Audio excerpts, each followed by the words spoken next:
She texted that I should skip the photos because my vibe was cheap. I did not argue. I replied with one word, understood.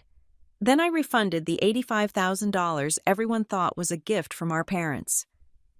60 minutes later, the venue was canceled. That was when her fiancé's family asked why my wealthy parents could not afford the deposit. I realized then that the money was not a gift. It was paint over a crime. My name is Ren Parker, and in my line of work at Northbridge Compliance Group, we have a saying that numbers do not have feelings. Numbers do not care if you are crying. They do not care if you are family. They only care about balance. For the last 16 years of my life, I had forgotten to apply that professional rule to my personal life. I had allowed the emotional deficit to grow, ignoring the red flags that would have triggered a full-scale audit if I were looking at a client's portfolio instead of my own parents and sister. But at 10:42 in the morning on a Tuesday, the final variance report came in via a text message, and I finally decided to balance the books. I was sitting at my desk in my apartment in Hoboken, staring at a spreadsheet that had nothing to do with my job and everything to do with the impending nuptials of my younger sister, Kelsey Monroe. The screen was filled with vendor costs, floral arrangements, and a catering bill that could feed a small army. My phone vibrated against the hardwood of my desk. Cutting through the silence, I picked it up, expecting a confirmation about the rehearsal dinner seating chart. It was a message from Kelsey. "Don't come early for the photos." The text read, "Your outfit looks budget. It ruins the aesthetic." There was a sick emoji face at the end of the sentence. I stared at the screen. The brightness of the display seemed to burn the words into my retinas. I looked over at the dress hanging on the back of my bedroom door. It was a navy silk gown I had purchased 3 weeks ago. It had cost me $600. It was elegant, understated, and professional. It was exactly the kind of dress a 34-year-old forensic analyst wears to a wedding where she is neither the bride nor the center of attention.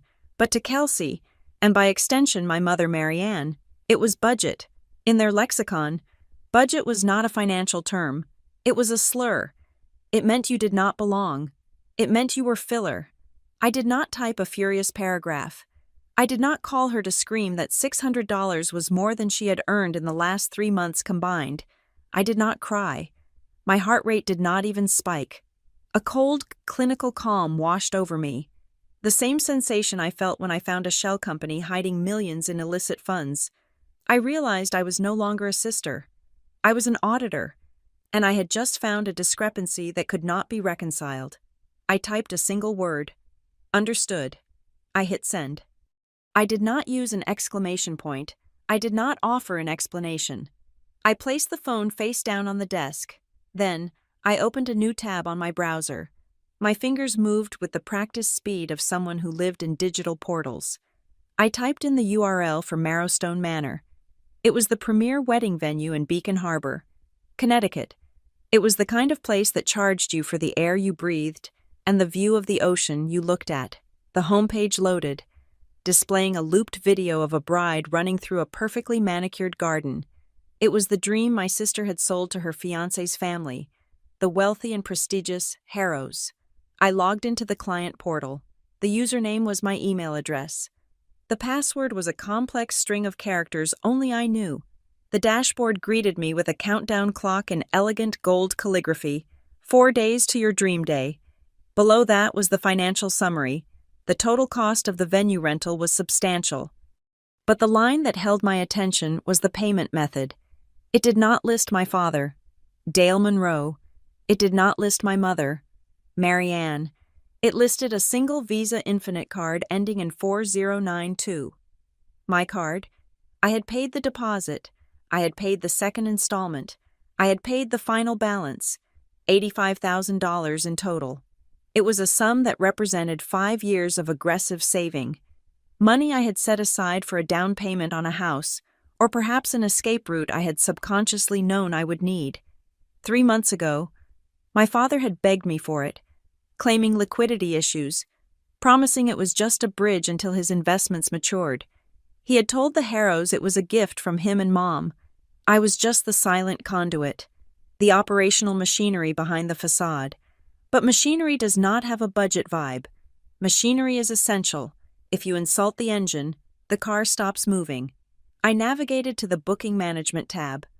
The interface was designed to be difficult. They wanted you to book, not to leave. I found the small, gray link at the bottom of the page that said, Cancel Booking. I clicked it. A pop-up window appeared. Aggressive and red.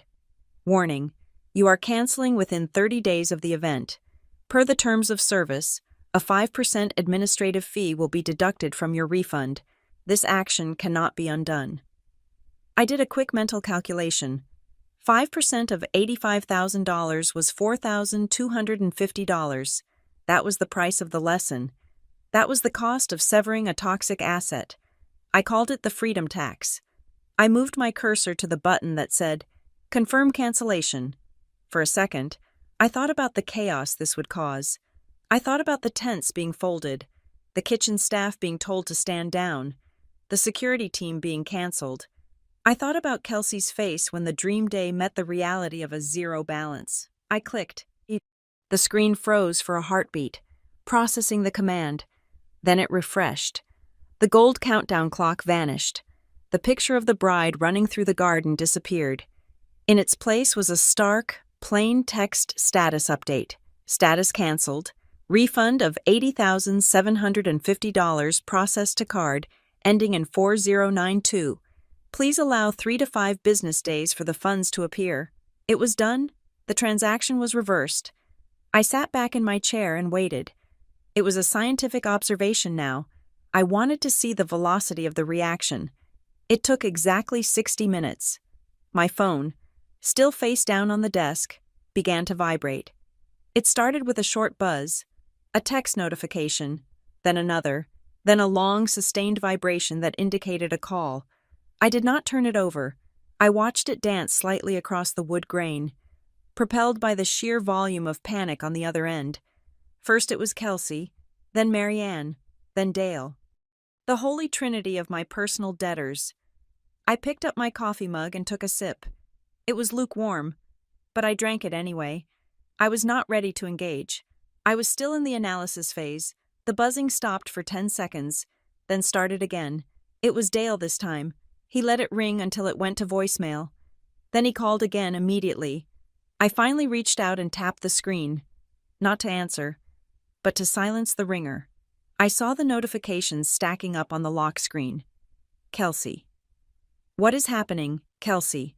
The venue just emailed me. Marianne Wren. Pick up the phone. Now.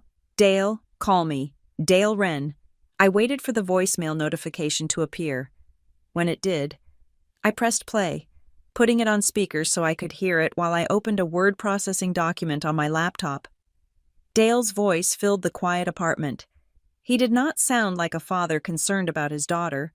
He sounded like a CEO whose subordinate had made a critical error. Wren, he barked. There was no greeting. There is a system glitch with the venue. They are saying the booking is canceled. Fix it immediately. The Harrows are asking questions. The coordinator is calling Grant Harrow right now. You need to call the venue and give them the card number again. Do not let this sit for another hour. Click. He did not ask if I was okay. He did not ask if there was a misunderstanding. He assumed it was a technical error because the alternative that I had finally developed a backbone was inconceivable to him. He commanded me to fix it. He commanded me to pay. The Harrows are asking questions. That was his fear. Not that his daughter was hurt, but that his audience was confused. I looked at the blank white page on my laptop screen. I centered the text and typed a title in bold. Capital letters. Notice of financial separation. This family did not understand feelings. They did not understand tears or shouted arguments. They understood contracts. They understood leverage. They understood the language of commerce. If they wanted to treat our relationship as a transaction where I was the vendor and they were the dissatisfied client, then I would provide them with the appropriate documentation. I began to type, to Dale Monroe, Marianne Monroe, Kelsey Monroe. From Wren Parker. Subject termination of funding and wedding cancellation. Date October 12, 2024. This memorandum serves as formal notice that I have exercised my right to cancel the venue contract for the event scheduled on October 16th at Marrowstone Manor. As the sole financial contributor to this contract, I retain the exclusive right to modify or terminate the service. The refunded amount of $80,750 will be returned to my account. No further funds will be authorized. Effective immediately. I am ceasing all financial support for the wedding, the honeymoon, and any associated costs. Regarding the reason for termination value discrepancy, the text received at 10:42 in the morning from Kelsey Monroe indicated that my presence was detrimental to the aesthetic of the event. I have removed the detrimental element. Consequently, I have also removed the funding associated with that element. I read it over. It was cold. It was precise. It was perfect. I moved the cursor to the blind carbon copy field. This was the most critical step. If I sent this only to my parents and sister, they would spin it. They would tell the Harrows that I was mentally unstable, that there was a banking error, that I was jealous. They would lie to buy time. I needed to cut off the retreat. I needed to let the light in. I typed in a single email address. Evan. Harrow Holdings. Net. Evan was the groom. He was a decent man, or at least he seemed to be. He came from old money, the kind of money that didn't need to scream because it whispered. He had been told that my parents were paying for the wedding. He had been told that the Monroes were wealthy, successful, and generous. He had no idea that the entire production was funded by the budget sister he had barely spoken to at the engagement party. By BCCing him, I was ensuring he saw the truth at the exact same moment my family did. I was bypassing the spin doctors. I took a deep breath. My finger hovered over the send button. For a moment, the ghost of the little girl I used to be stood in the room with me. She wanted to be a good daughter. She wanted her dad to be proud of her. She wanted her sister to like her. That little girl whispered that if I just paid the money, if I just wore a different dress, if I just stayed in the back, maybe they would love me. But then I looked at the phone, still buzzing on the desk. I looked at the text message. Your outfit looks budget. That little girl was gone. She had been foreclosed upon. I pressed send. The whoosh sound of the email departing was the most satisfying sound I had heard in years. I closed the laptop. The phone was still vibrating, a manic dance of desperation. I picked it up and held the power button down until the screen went black. The room fell silent again. I walked to the window and looked out at the street below. People were walking their dogs. Cars were stopping at red lights. The world was continuing. Indifferent to the nuclear bomb I had just detonated in my family's social circle, I wasn't exacting revenge. I was just returning the truth to where it belonged. My apartment in Hoboken was a sanctuary of calculated minimalism. It was a one-bedroom unit on the third floor of a pre-war building, featuring high ceilings and crown molding that had been painted over so many times the details were starting to blur. To my sister Kelsey, this space was tragic. She had visited once, scanned the room with a look of pity, and asked when I planned to upgrade. In her world, a home was not a place to live. It was a backdrop for content. If the lighting was not ring light quality, and the furniture did not look like it came from a catalog of unpronounceable Italian designers, it was squalor. To me, this apartment was freedom. I sat in a mid-century modern armchair I had found on a curb 2 years ago. I had sanded down the wood myself, restained it in a dark walnut, and reupholstered the cushion in a durable charcoal fabric. It had cost me $40 in materials and 6 hours of labor. It was solid. It was real. Unlike the velvet sectional Kelsey had financed at 29% interest, my chair belonged to me entirely. Down on the street, parked in a spot I fought for daily, was my 7-year-old sedan. It had a few scratches on the rear bumper and 90,000 miles on the odometer. It also had a title that sat in a fireproof box in my closet, free of any lien holder stamps. Kelsey drove a leased luxury SUV that required premium fuel she often put on a credit card. She saw my car as a sign of failure. I saw it as a vehicle that transported me from point A to point B without siphoning $600 a month from my cash flow. There is a fundamental misunderstanding in my family about the definition of poverty. To the Monroes, being poor meant not having the newest things. It meant wearing a collection from 2 seasons ago. It meant flying economy. To me, being poor was a mathematical equation where your liabilities exceeded your assets.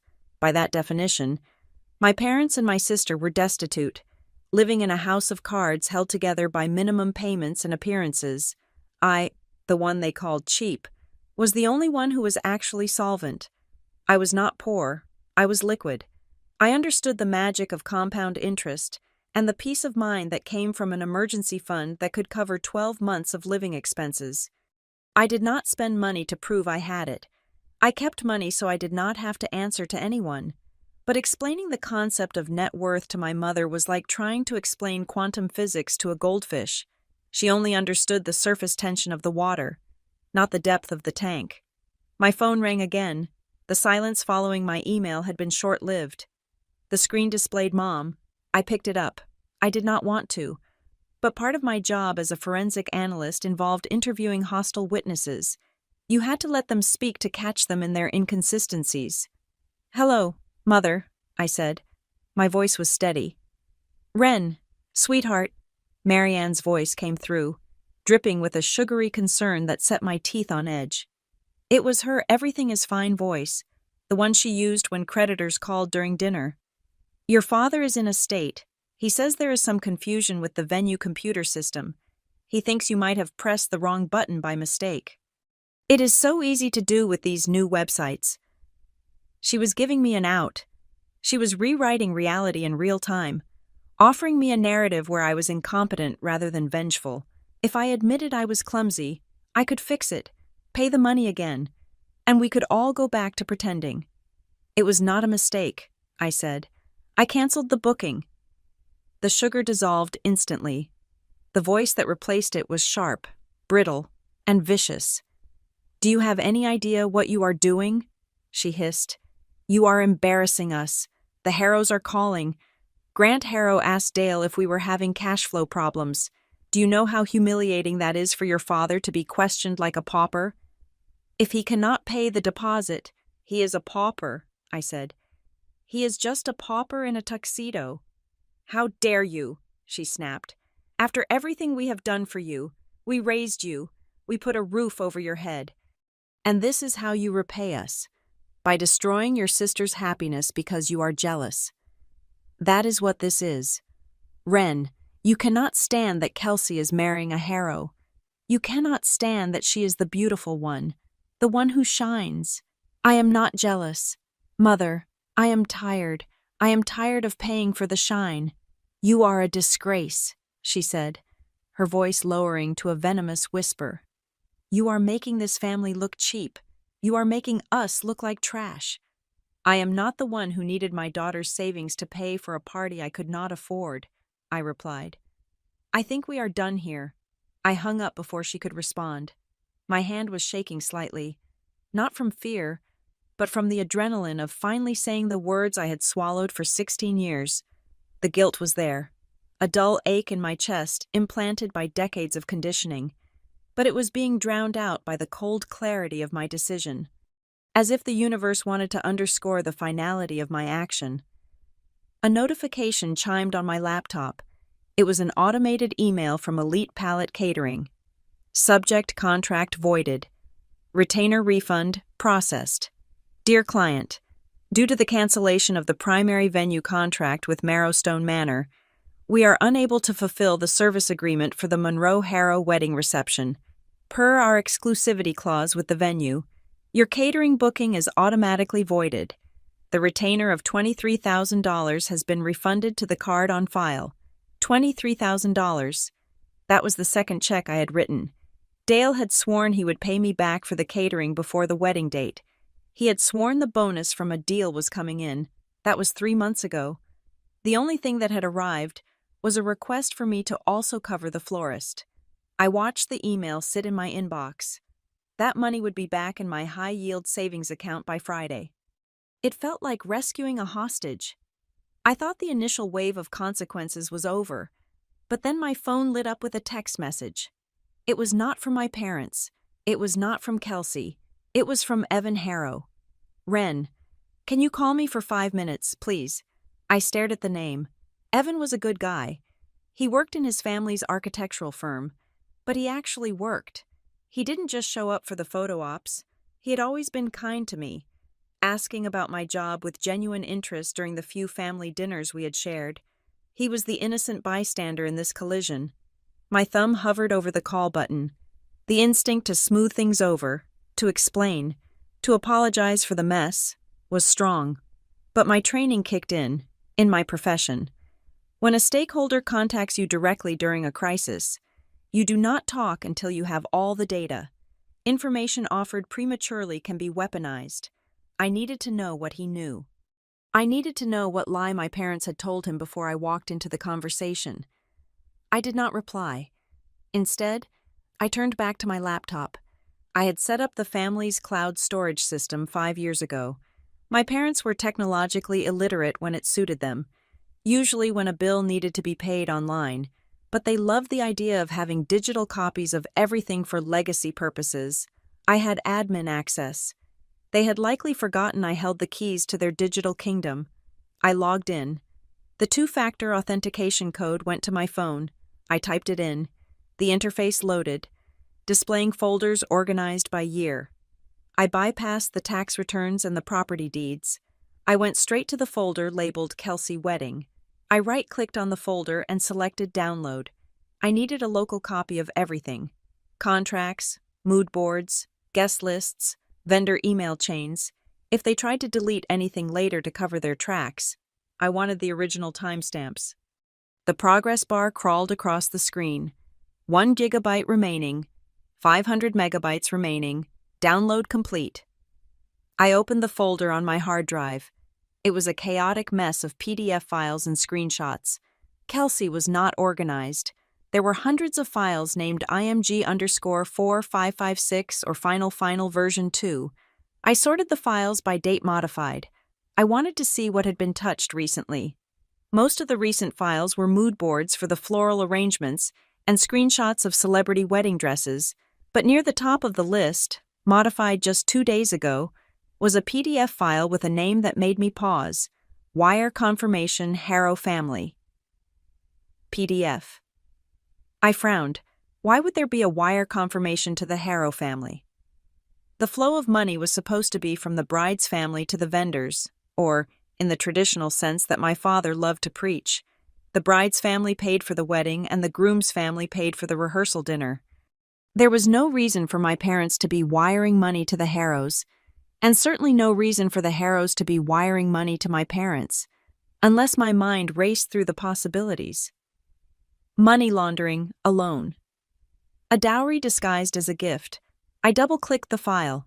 Adobe Acrobat opened. The document appeared on the screen. It looked official. It had the logo of a major national bank at the top. It was a confirmation of an outgoing wire transfer in the amount of $85,000. The recipient listed was Marrowstone Manor. The reference line said Monroe Harrow Wedding Deposit. I froze. I had paid the deposit. I had paid it with my Visa Infinite card. I had the statement to prove it. I had the refund notification I had just received an hour ago.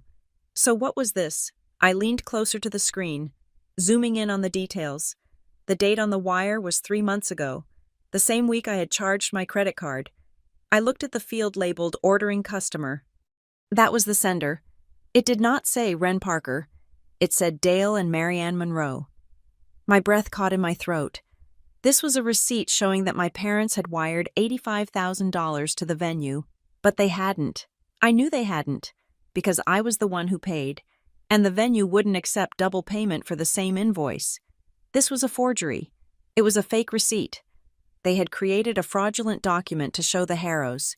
They had pretended that the money came from them. They had taken my sacrifice, my 5 years of savings, and erased my name from it completely, to the Harrows, and likely to everyone else.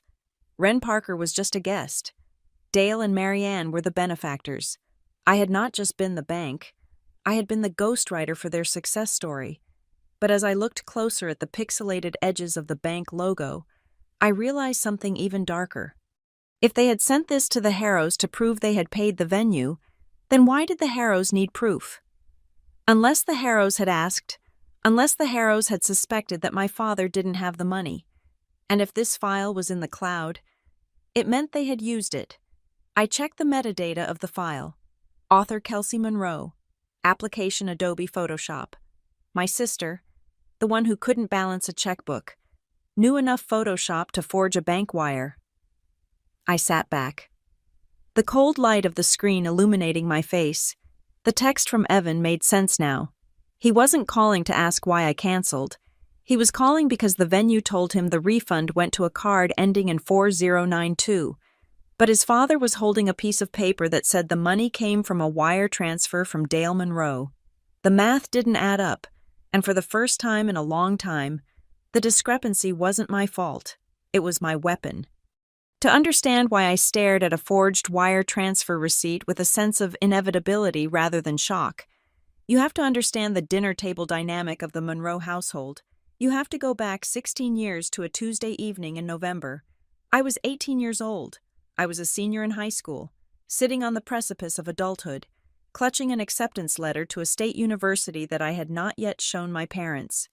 The air in the dining room was heavy enough to choke on. It was a physical weight, pressing down on the roasted chicken and the overcooked green beans. My father, Dale, was pushing food around his plate with his fork, creating little mountains of mashed potatoes and then flattening them again. My mother, Marianne, was drinking her third glass of Chardonnay. Her eyes glazed over as she stared at the wallpaper. I knew the signs. The silence meant money. Specifically, the lack of it. Dale cleared his throat. It was a wet, nervous sound that signaled the beginning of a pitch. "Ren," he said, not looking at me, but at the salt shaker in the center of the table. "We are going to need to borrow the college fund." He did not ask. He did not say please. He did not offer a repayment schedule. He stated it as a fact, the way one might announce that it is raining outside. I froze, my fork halfway to my mouth. That fund was not a fortune. It was $12,000, scraped together from years of birthday checks from my grandmother, money I had earned lifeguarding during the summers, and a small settlement from a minor car accident I had been in when I was 10. It was my escape hatch. It was my tuition for the first year. "Borrow?" I asked. My voice was small. I hated how small it was. "Just to bridge the gap," Dale said quickly, finally looking at me. His eyes were wide, pleading but also threatening. It was a look that said, "Do not make this difficult." Business is slow this quarter. The market is volatile. I just need to move the liquidity around to cover the mortgage and the club dues. You will have it back before the semester starts in September. I promise. I looked at my mother. She took a long sip of wine and offered me a tight, pained smile. "It is just for the family. Ren," she said, "we all have to make sacrifices to keep this ship afloat. You are a smart girl. You understand economics." I did understand economics. I understood that taking liquid assets to pay for liabilities like a country club membership was a disaster, but I also understood the currency of my household. Compliance was the only way to purchase peace. I had been trained since childhood that being the good daughter meant being the low-maintenance daughter. Being good meant absorbing the shock so the others did not have to feel it. "Okay," I whispered, "if you promise it will be back by September." "Of course," Dale said. Exhaling a breath he seemed to have been holding for hours. "It is just a temporary reallocation." He smiled at me then. It was a genuine smile of relief, and for a flickering second, I felt warm. I felt useful. I felt like I had saved them. Then, the kitchen door swung open. Kelsey, 15 years old and glowing with the kind of effortless vitality that I always had to work for, bounced into the room. She held up a magazine, pointing to a page with a frantic energy. "Mom, Dad, look," she squealed. "This is it. This is the dress for the winter formal. It is perfect. It is emerald green, and it has a backless cut that is totally in right now." I looked at the price listed in the caption. $450. I waited for Dale to tell her no. I waited for him to explain that business was slow, that the market was volatile, that he had just stripped his eldest daughter of her education fund to keep the lights on. I waited for the lecture on austerity. Instead, Marianne leaned forward, her eyes lighting up. "Oh, Kelsey, that is stunning," she cooed. "It will bring out your eyes perfectly. Can I get it?" Kelsey asked. "I need to order it tonight or it won't ship in time." Dale looked at Kelsey, the stress lines on his forehead smoothed out. He did not look at her with the desperate, transactional gaze he had used on me. He looked at her with pure adoration. "If it makes you happy, Princess," Dale said, "put it on the card." I sat there, the roasted chicken turning to ash in my mouth. In that span of 2 minutes, the entire architecture of my life was revealed to me.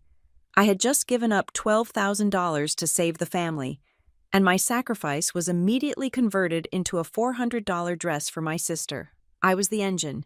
Kelsey was the hood ornament. I was the infrastructure, the hidden pipes and wires that kept the house functioning. Kelsey was the curb appeal, the fresh coat of paint, the thing you showed off to the neighbors. You do not spend money on pipes unless they burst.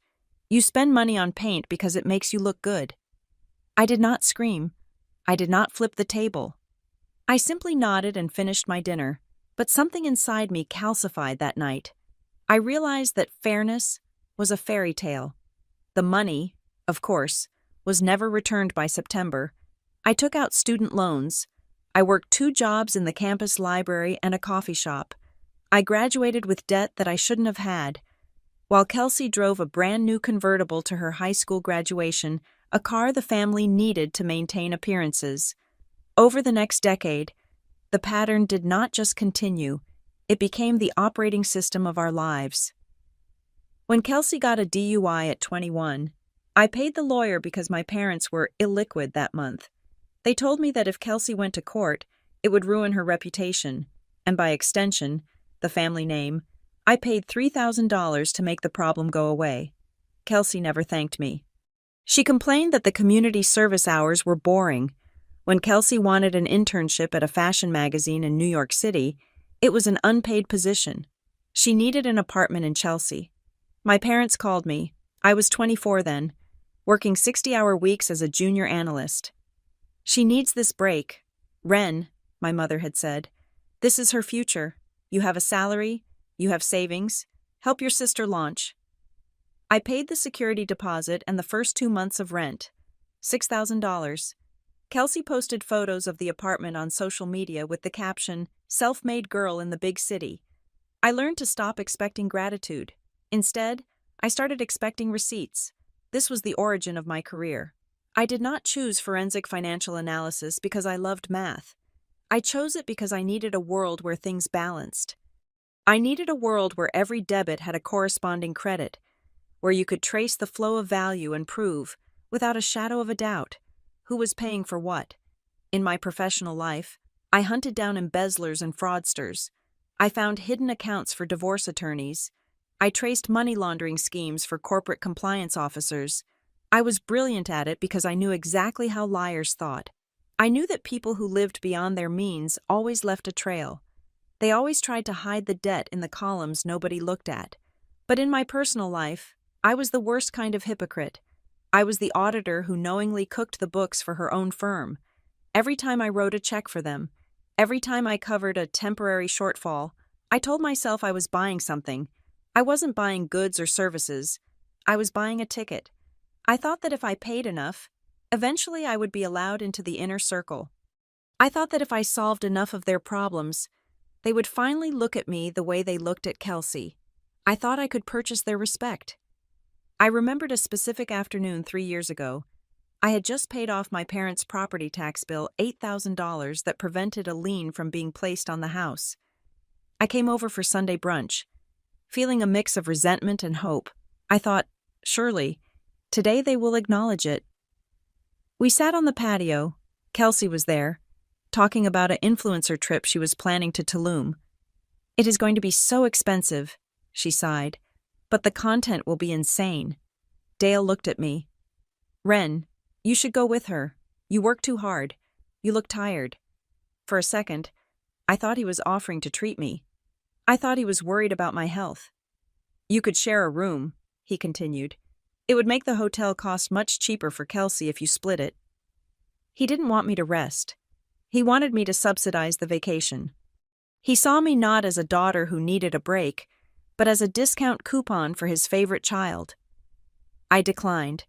I went home and cried for 10 minutes. Then I opened my laptop and updated my personal ledger. Date May 3rd, amount $8,000. Recipient, Dale and Marianne Monroe. Description, property tax rescue. Return on investment 0. I kept that ledger for years. It was a secret document, password protected, buried deep in my hard drive. It listed every loan, every gift, every bailout. The total was staggering. It was enough to buy a small house. It was enough to travel the world. But I never showed it to them. I never demanded repayment.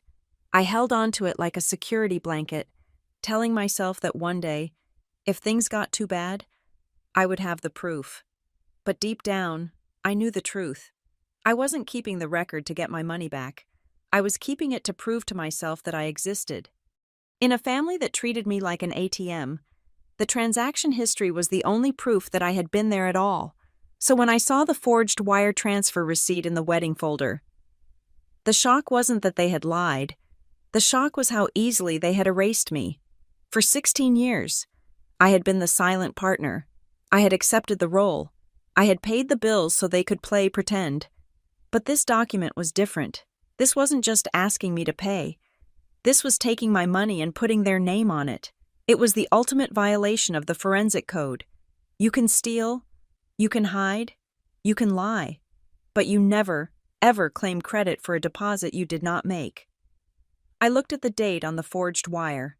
It was the same day I had transferred the $85,000. I remembered that day. I had called Dale to tell him the transfer was done. He had said, "Great, thanks, kiddo. Gotta run." He hadn't even stayed on the line long enough for me to hear him breathe.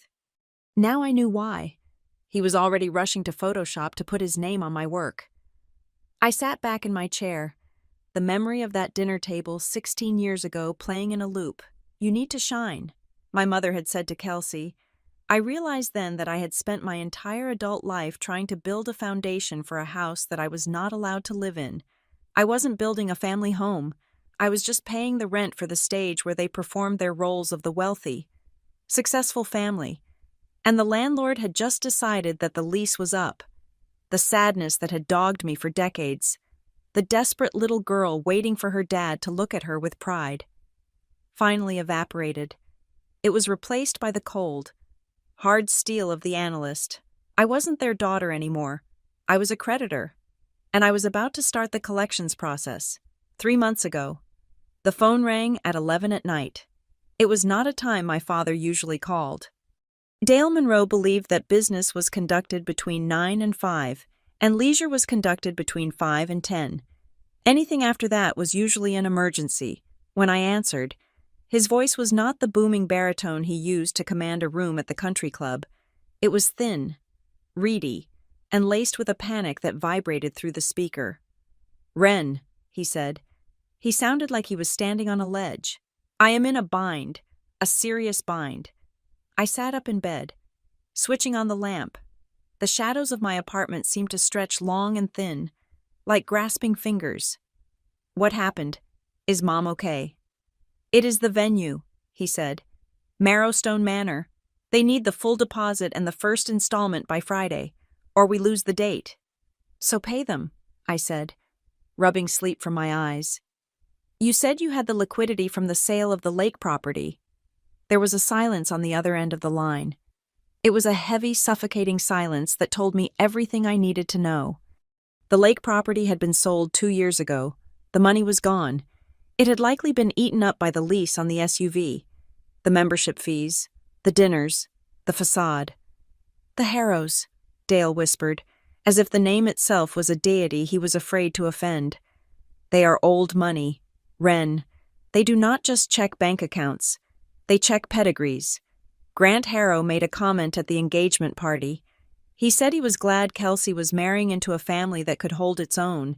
He said it was refreshing not to have to subsidize the in-laws. I felt a cold knot form in my stomach. You lied to them. I did not lie, Dale insisted, his voice rising in defensive desperation. I just projected confidence. But if I do not secure Marrowstone, they will know. They will ask why. Grant knows the owner. If we lose the date because of funds, the wedding is off. Kelsey will be humiliated. I will be ruined. Then came the ask. It wasn't a demand this time. It was a beg. Just this once. Ren, save me. I need $85,000. I have a deal closing in November. I will pay you back with interest. I swear on my life. $85,000. I looked at the ceiling of my bedroom. That money was my fortress. It was 5 years of eating bagged lunches. It was 5 years of driving a car that rattled when it hit 60 miles per hour. It was 5 years of saying no to vacations, to concerts, to life. It was my forget you money. The capital that meant I never had to be afraid of losing a job or a lease. Dad, I said, that is everything I have. It is your sister's happiness, he pleaded. It is the family name. Please, Ren, do not let us drown. I closed my eyes. I knew, logically, that a man who asks for $85,000 to pay for a party when he is broke is a man who has lost his grip on reality. I knew that the Harrows finding out the truth now was better than them finding out later, but the conditioning ran deep. I was the fixer. I was the one who cleaned up the mess. Okay, I said. The word tasted like ash. I will do it. Thank God, he breathed. Wire it to my account tomorrow. No, I said. My voice hardened. I will not wire it to you. I will pay the venue directly. Why? He asked, offended. Do you not trust me? I trust you to be you, I said. I will handle the portal. I do not want you missing a deadline because you forgot to check your email. That was partially true. My parents were notorious for missing administrative deadlines, but the real reason was control. If I sent the money to Dale, there was a 40% chance it would end up paying off a gambling debt or buying a new watch before it ever reached the venue. If I was going to bleed for this wedding, I was going to make sure the patient actually got the transfusion. The next day, I logged into the Marrowstone portal for the first time. I entered my Visa Infinite card details. I pressed pay. I watched the balance in my savings account plummet. It was a physical sensation, like being punched in the gut. The number dropped from a healthy, life-changing sum to a precarious 4-figure remainder. I did not tell Kelsey. This was a calculated decision. If I told Kelsey I had paid for her wedding, she would not fall to her knees in gratitude. She would not cry and thank me. She would look at me with a confused expression and say, "Wait, if you have $85,000, why do you drive that car? Why do you live in that apartment to Kelsey?" Having money and not flaunting it was a form of mental illness. If she knew I had that kind of cash, she would feel entitled to it. She would wonder why I hadn't bought her a better engagement gift. She would wonder why I hadn't taken her shopping in Paris, by keeping it a secret. I maintained the status quo. I remained the boring, budget sister, and she remained the princess who believed that money simply appeared when she wished for it. I let them believe Dale had handled it. I let Dale play the hero. I stood in the shadows, the silent producer of their reality show, holding the receipts in a digital folder they never bothered to look at. I told myself I did it to save my father from humiliation. I told myself I did it because, despite everything, they were my blood. But as I sat at my desk 3 months later, staring at the text message on my phone, I realized I had lied to myself. Don't come early for the photos. Your outfit looks budget. That message was not just a critique of my fashion sense. It was a revelation of the hierarchy. In Kelsey's mind, and in my parents' minds, my role was fixed. I was the soil, and they were the flowers. The soil does not get to be in the picture. The soil is necessary, yes, but it is dirty. It is cheap. It is there to be walked on so that the flowers can be seen. The $85,000 I had sacrificed was not a gift to them. In their eyes, it was tribute. It was the tax I had to pay for the privilege of being related to them. They believed they deserved my money because they were the brand, and I was just the back office. When I read that text, the contract broke. Relationships, like business deals, rely on a mutual exchange of value. I provided capital, stability, and administrative support. In exchange, I expected basic respect. I expected to be treated as a human being, not a utility. Kelsey's text violated the terms of service. She had taken the capital and then insulted the investor. In the corporate world, when a partner insults you while spending your money, you do not argue. You liquidate the position.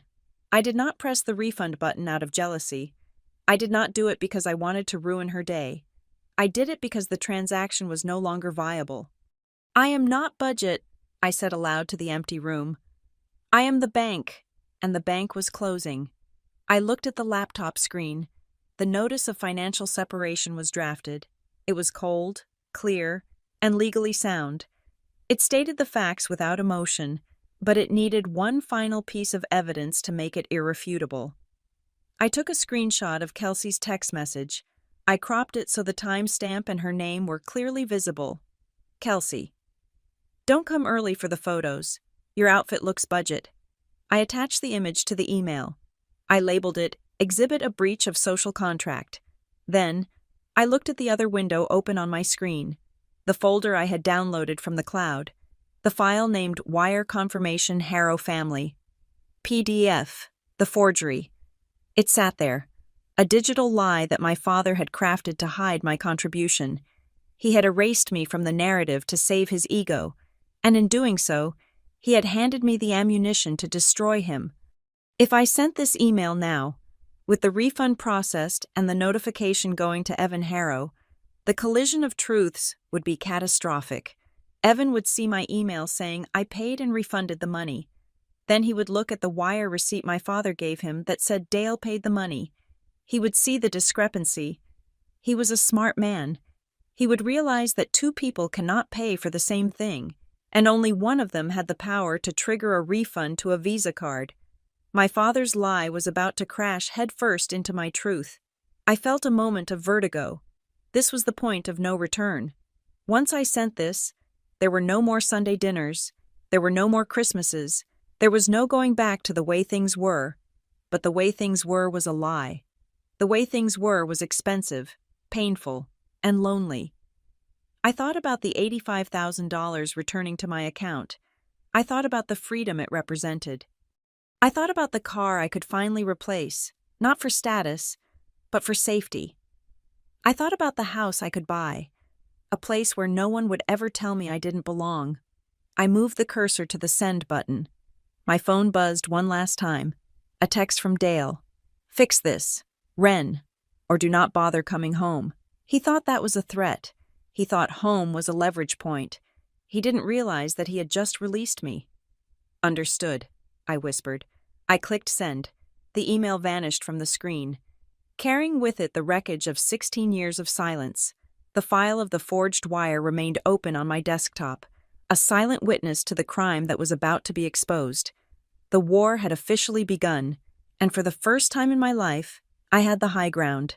The document on my screen, labeled Wire Confirmation Harrow Family, PDF, was a masterclass in superficial authenticity. To the casual observer, or perhaps to a wealthy father-in-law who simply wanted to check a box and move on, it looked impeccable. It bore the navy blue and white logo of a major national bank. It featured a transaction reference number that was 16 digits long, a routing number that corresponded to the correct region for New Jersey, and a status-completed stamp in a reassuring shade of green. But I do not look at documents like a casual observer. I look at them like a forensic analyst who has spent a decade dissecting the anatomy of financial deception. I leaned closer to the monitor, my eyes narrowing. The first rule of spotting a digital forgery is to look for the inconsistencies that the human eye glosses over but the software cannot hide. I pressed the zoom key, magnifying the document to 200%. The crisp lines of the bank logo held their resolution, likely because it was a high-quality image paste. But the text block containing the sender information Dale and Marianne Monroe began to degrade. I zoomed in to 400%. There it was. The font used for the bank's boilerplate text was a standard.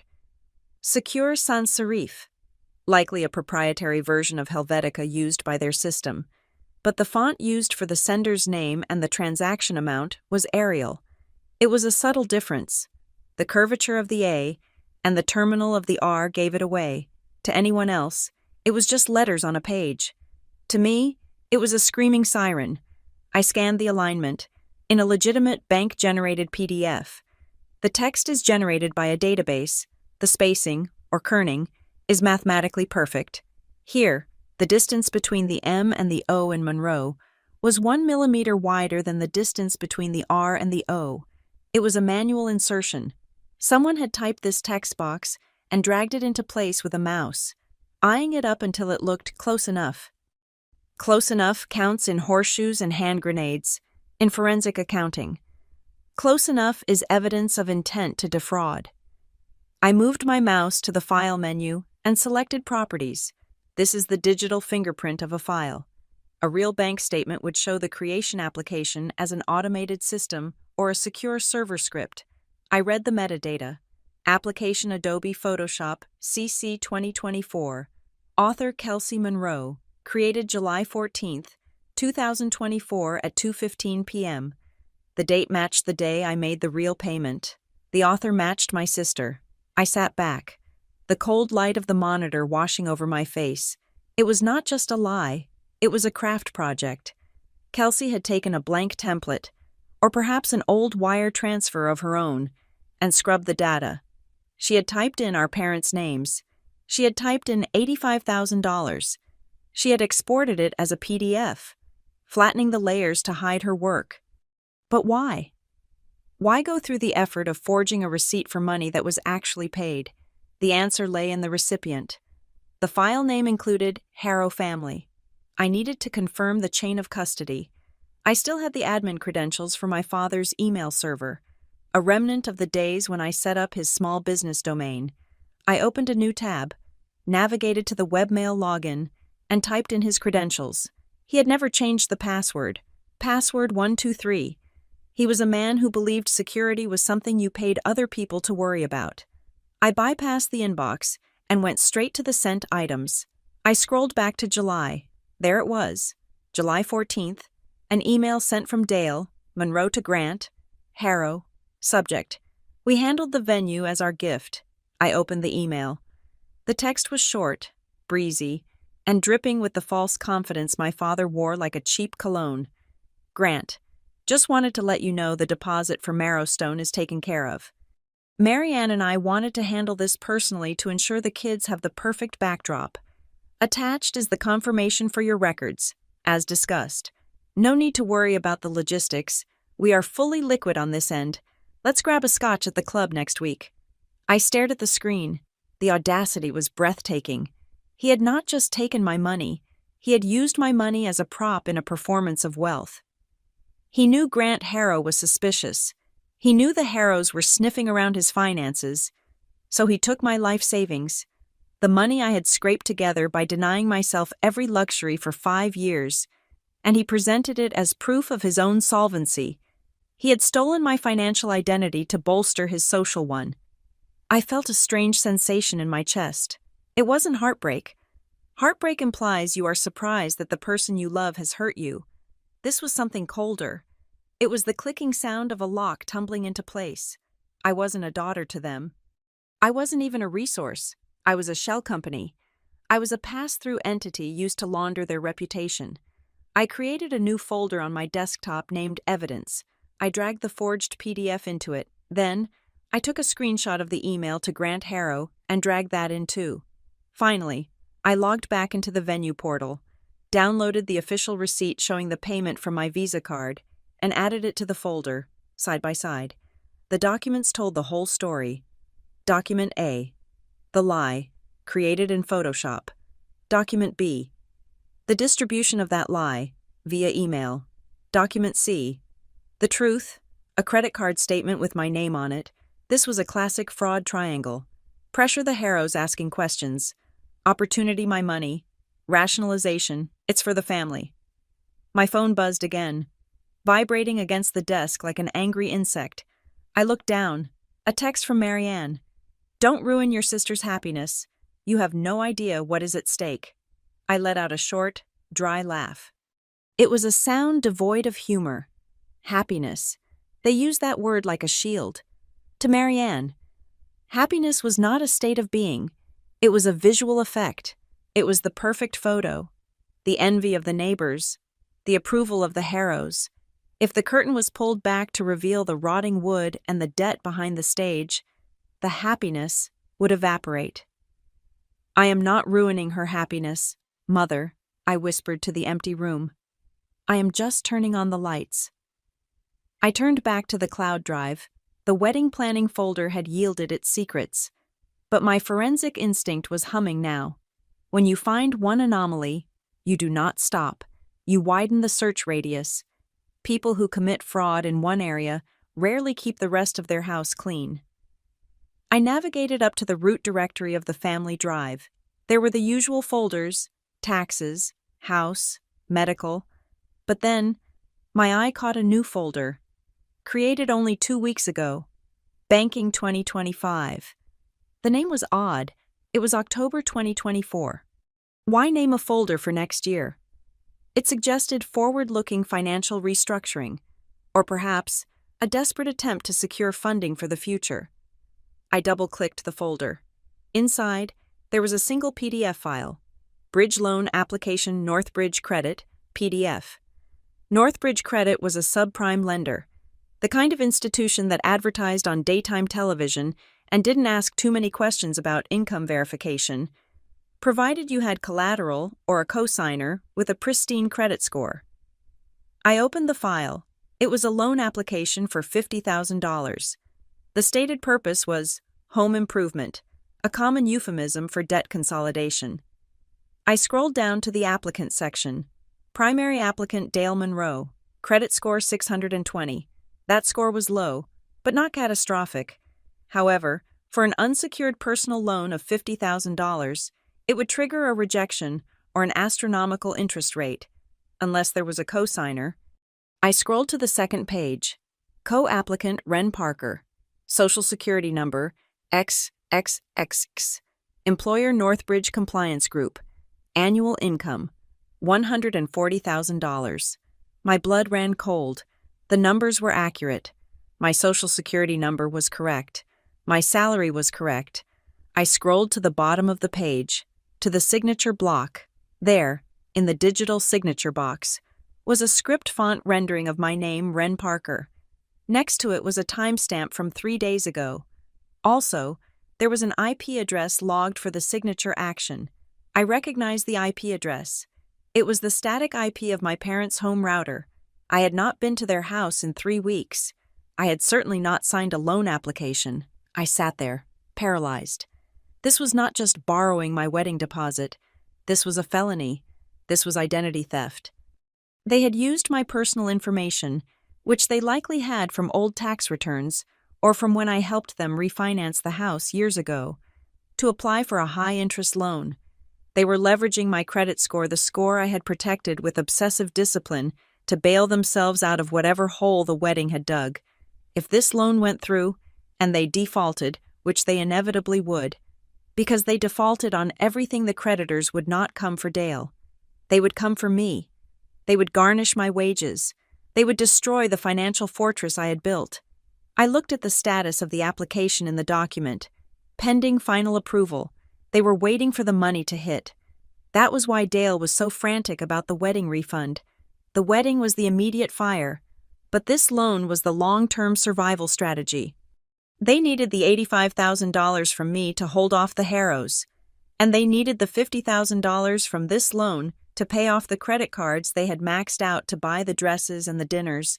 They were cannibalizing me. I felt a wave of nausea, followed instantly by a surge of cold, focused rage. It was different from the anger I felt about the text message. That was personal. This was criminal. I saved the loan application to my evidence folder. I renamed it Exhibit D Identity Theft. I checked the metadata just to be sure. Author Dale Monroe. My father, the man who had taught me to ride a bike, the man who had sat at the head of the table and carved the turkey, he had sat at his computer, typed in my social security number, and forged my signature without a second thought. He had sold my future to buy himself another few months of pretending to be rich.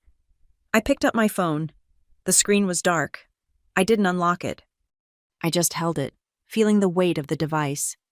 "They didn't just erase my name from the money," I said, my voice trembling slightly before steadying into steel. "They are using my name to buy debt." I looked at the clock. It was nearly noon. The banks were open. The fraud departments were staffed. I had the evidence. I had the motive. And now, I had the weapon. I opened a new browser window and typed in the website for the 3 major credit bureaus. Step 1, freeze everything. Step 2, call Northbridge Credit and report a fraudulent application. But before I did that, I needed to make sure they knew exactly why their world was about to burn. I went back to the email draft I had prepared for Evan Harrow. I looked at the attachment list. I added one more file. Exhibit B, forged wire transfer. I didn't add the loan application yet. That was my nuclear option. That was the card I would play when they tried to deny the wedding fraud. I looked at the send button again. Marianne's text echoed in my head. "You have no idea what is at stake." "No, Mother," I said to the screen. "You have no idea who you are dealing with." I was no longer the daughter who sat quietly at the end of the table. I was the auditor who had just found the smoking gun. And I was about to close the file on the Monroe family business permanently. The file named Bridge Loan Application Northbridge Credit. PDF was not an isolated incident. In my line of work, we call this a symptom of systemic failure. A company, or in this case, a family, does not resort to high-interest, predatory lending unless they have already exhausted every legitimate source of capital. Fraud is rarely the first choice. It is the last resort of the desperate. I needed to understand the scope of the desperation. I needed to know why $50,000 was so critical that my father was willing to risk a felony charge to get it. I minimized the loan application and opened the subfolder labeled Liabilities. It was an old folder, one I had created years ago when I helped them refinance, but the date-modified column showed recent activity. My father, in his sloppy attempts to organize his panic, had uploaded recent statements. I opened the credit card statements first. They were terrifying. Dale and Marianne possessed 5 major credit cards between them. Every single one was hovering within a few $100s of the limit. The interest rates were punitive, sitting at 24 and 28%. They were making only the minimum payments, which meant they were essentially paying thousands of dollars a month just to rent the money they had already spent on dinners, clothes, and club memberships. Then I opened the mortgage statement. It was worse. They had taken out a home equity line of credit, or HELOC, against the house 3 years ago. The limit was $200,000. The current balance was $198,000. The house, the physical symbol of the Monroe family status, was hollow. It was mortgaged to the hilt. If the market dipped even 2%, they would be underwater. They owned nothing. The bank owned the roof, the walls, and the foundation. My parents were merely squatters in a museum of their own making. This explained the bridge loan. They weren't borrowing $50,000 for home improvement. They were borrowing it to pay the minimums on the other debts to keep the house of cards from collapsing before the wedding. But why was the wedding so critical if they were this broke? Canceling the wedding should have been a relief. It would stop the bleeding. Unless the wedding was not a cost, unless the wedding was an investment strategy. I went back to the email archive. I searched for Grant Harrow's name again. I wanted to see the context of their conversations beyond the fake wire transfer. I found a thread dated 2 months prior. The subject line was Future Synergies. I opened it. Grant. My father wrote, "I am looking forward to the big day. Once the kids are settled and the festivities are behind us, I would love to sit down and discuss that investment vehicle we touched on at the club. I have structured a private equity opportunity that requires a minimum buy-in of $500,000, but for family, we can be flexible. The returns are tracking to be exceptional." I stared at the screen. There was no investment vehicle. There was no private equity opportunity. My father was a semi-retired insurance broker who hadn't structured a deal in a decade. The wedding was a Trojan horse.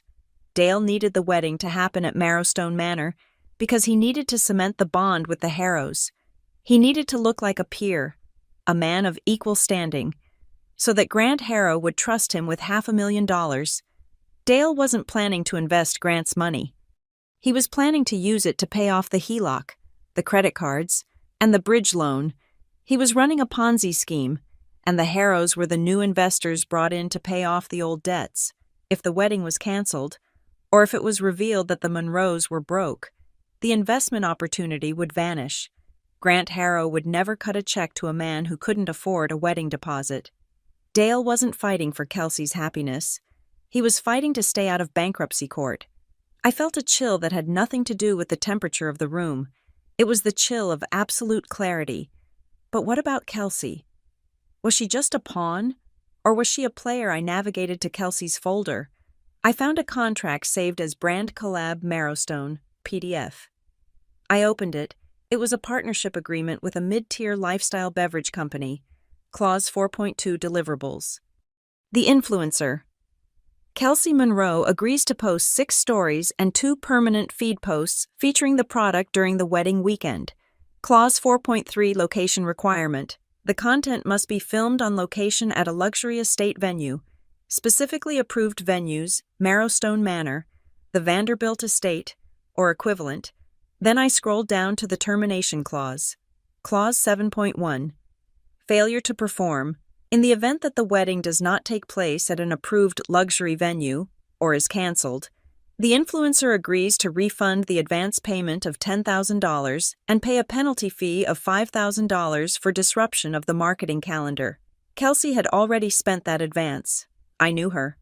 That $10,000 was gone the moment it hit her account. If the wedding moved to a cheaper venue, or if it didn't happen, she owed $15,000 she didn't have. The picture was complete. The wedding was not a celebration of love. It was a collateralized debt obligation. Dale needed the wedding to scam Grant Harrow. Kelsey needed the wedding to avoid a lawsuit from a soda company. And Marianne needed the wedding to maintain her delusion of grandeur. And who was the underwriter for all of this risk? I opened one last file. It was an Excel spreadsheet named Budget Final V7.XLSX. I scrolled through the rows. Catering, flowers, band, photographer. The numbers were inflated, grotesque. Then I saw the income section. Row 42, Dale Marianne contribution 0, pending liquidity event. Row 43, Harrow contribution, rehearsal dinner.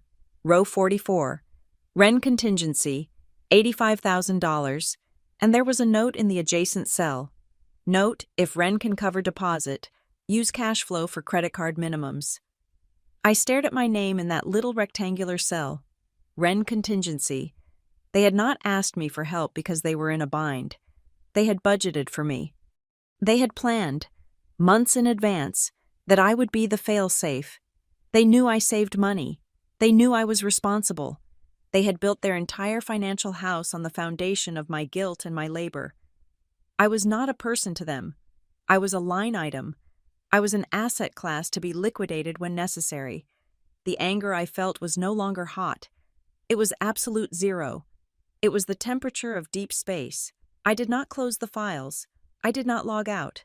I went to the Settings tab of the cloud drive. I was the one who had set up this account. I was the one who paid the monthly storage fee because my father didn't trust recurring payments. That meant I was the administrator. I clicked on User Management. I saw the accounts for Dale, Marianne, and Kelsey. I did not delete the files. A forensic analyst never destroys evidence. She preserves it. I needed these files exactly where they were. Instead, I clicked Change Password. I typed in a new 40-character string of random letters and numbers. I confirmed it. Then, I went to the access control list and revoked the login privileges for every device except my own laptop. Click. Somewhere in New Jersey, 3 phones and 2 laptops just lost access to the cloud. They could no longer delete the forged wire. They could no longer hide the bridge loan application. They could no longer scrub the history. I had locked the vault, and I was the only one with the key. My phone was still on my desk. I picked it up and dialed a number I knew by heart. It was the fraud reporting hotline for my own bank. Northbridge Premier Banking, the automated voice said. Please enter your access code. I entered it. I waited for a human. Ms. Parker, the representative said. How can I help you today? I need to place a temporary freeze on all accounts associated with my Social Security number, I said. My voice was calm, professional. I have reason to believe my identity has been compromised by a family member for the purpose of securing unauthorized credit. I am so sorry to hear that, the agent said, her voice dropping to a sympathetic hush.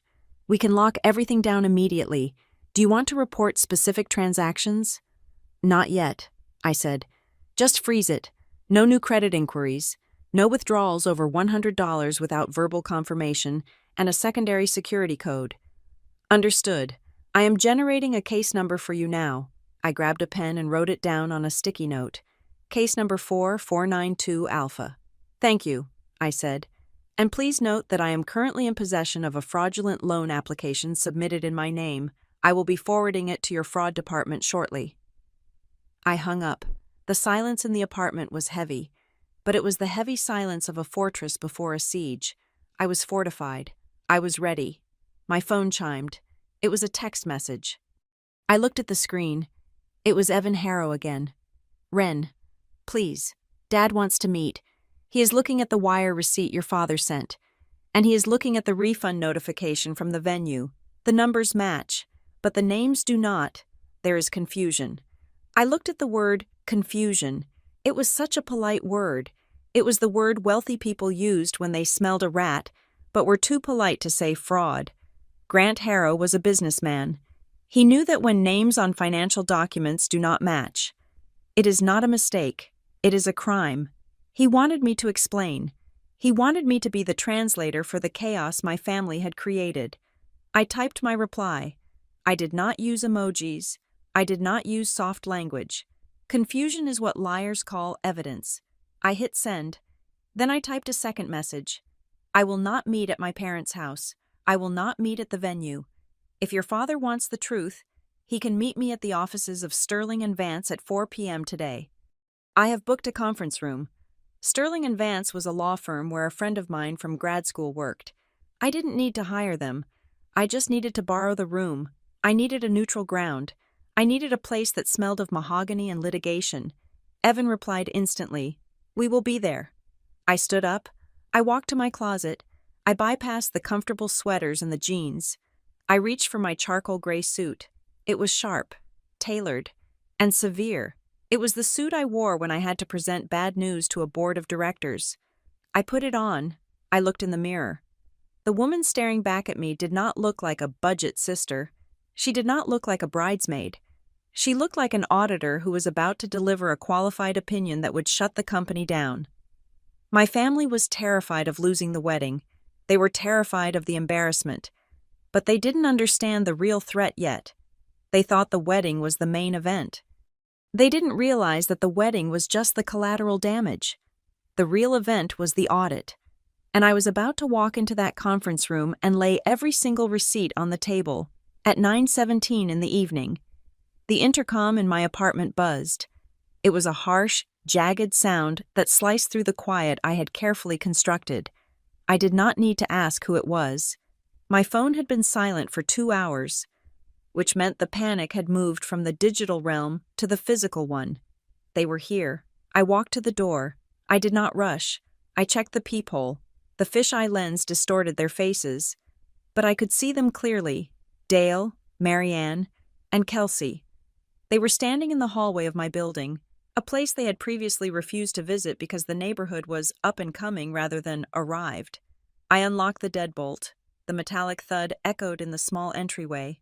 I opened the door, but I did not step back. I stood in the frame, my hand resting on the jamb, creating a physical barrier between my sanctuary and their chaos. They looked like the survivors of a shipwreck who had washed up on a shore they deemed beneath them. Dale was wearing a cashmere blazer that cost more than my couch, but his tie was loosened, and a sheen of sweat slicked his forehead. Marianne was clutching her designer handbag like a shield, her face a mask of crumbling foundation and terror. And Kelsey, my sister. The aesthetic perfectionist looked unraveled. Her eyes were red-rimmed. Her hair, usually blown out to perfection, was pulled back in a messy knot that was not stylized. It was just messy. "Ren," Kelsey said. Her voice cracked. It was not the voice of the girl who had texted me about my budget outfit. It was the voice of a child who had dropped an expensive vase. "You have to send the money back. Please, I am begging you."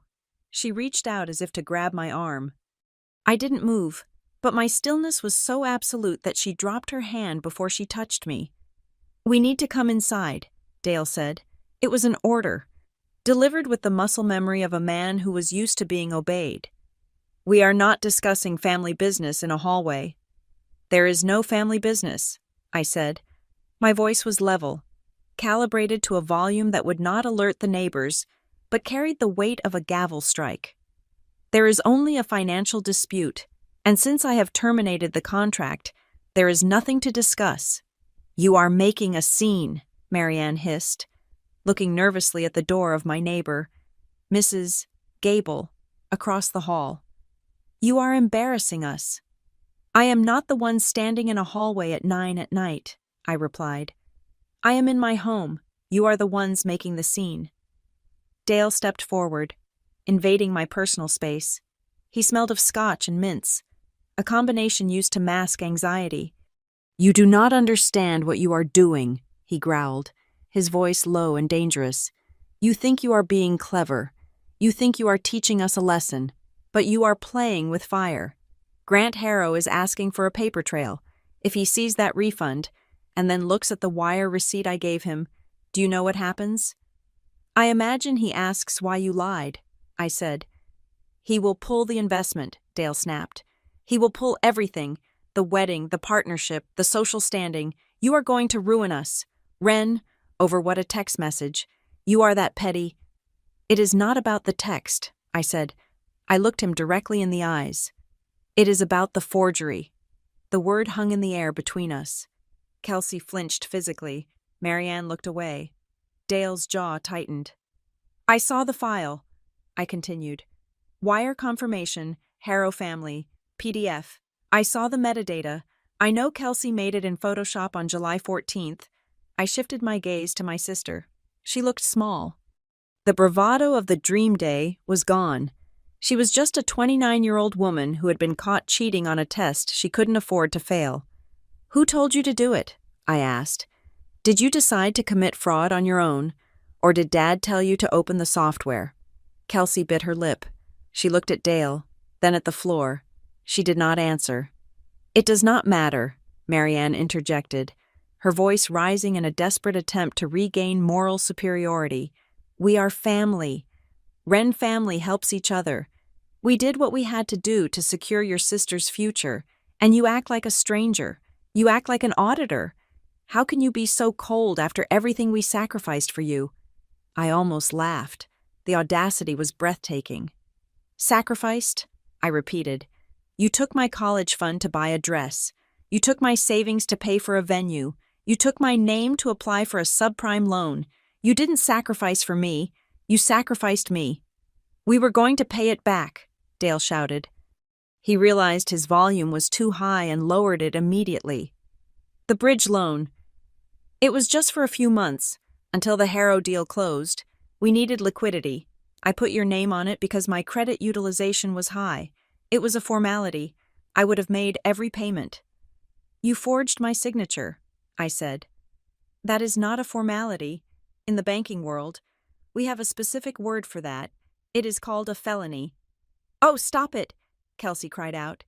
Tears were finally spilling over. "You always make everything so dramatic. It is just a file. It is just a piece of paper. Why do you have to use words like felony? You are just trying to scare us because you are jealous that I'm getting married and you are alone." I looked at her. I really looked at her. She truly believed it. She believed that laws were just suggestions for other people, for budget people. She believed that if you were pretty enough, and if the wedding was beautiful enough, the reality of the crime didn't matter. "Kelsey," I said softly, "I am not jealous. I am terrified for you. You are marrying into a family that audits their vendors. Grant Harrow is not going to look at a forged wire receipt and think it is cute. He is going to call the district attorney. He won't if you fix it, she screamed. Just send the money back if the money is in the account. The receipt is true.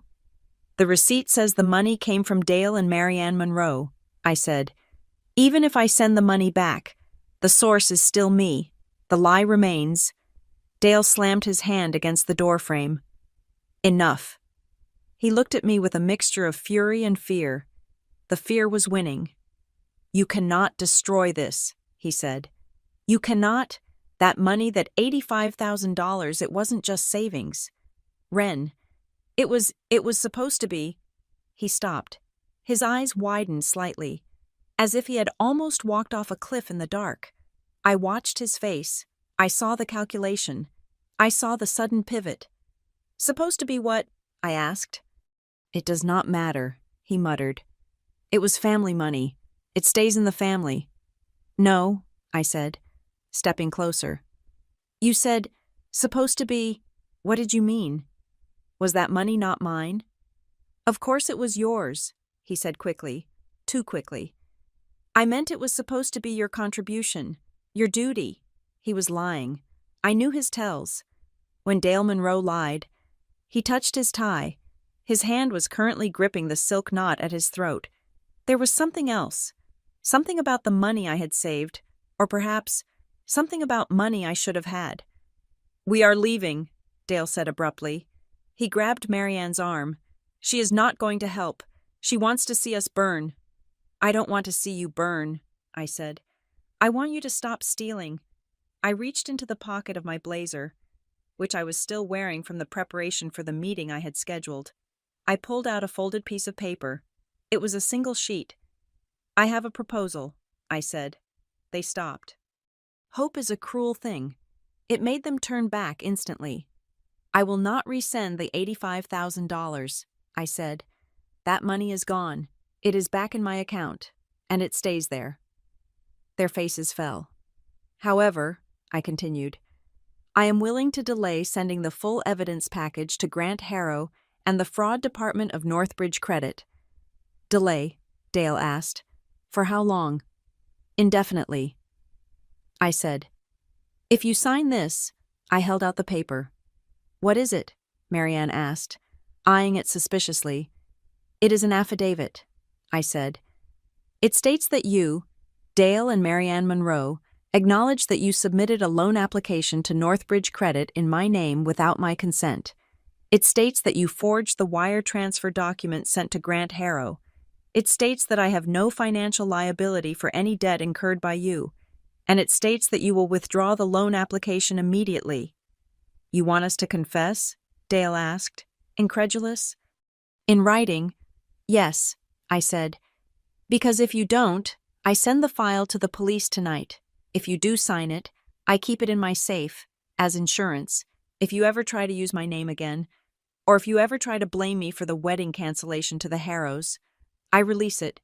This is blackmail, Kelsey sobbed. No, Kelsey, I said. Blackmail is asking for money. I don't want your money. I just want my identity back. This is leverage. Dale stared at the paper. He looked at the pen I was holding out. He knew that if he signed it, he was handing me a loaded gun pointed at his head. But if he didn't sign it, the bomb went off immediately. The Harrows, he whispered. What do we tell them? That is up to you. I said, tell them there was a scheduling conflict. Tell them you decided on a destination wedding. Lie to them if you want, but do not use my money to do it. Dale looked at me. For the first time in my life, he did not look at me like a daughter he could command. He did not look at me like a disappointment. He looked at me like a stranger who held the power. Give me the pen, he said. His voice was dead. He took the paper and pressed it against the wall of the hallway. He signed.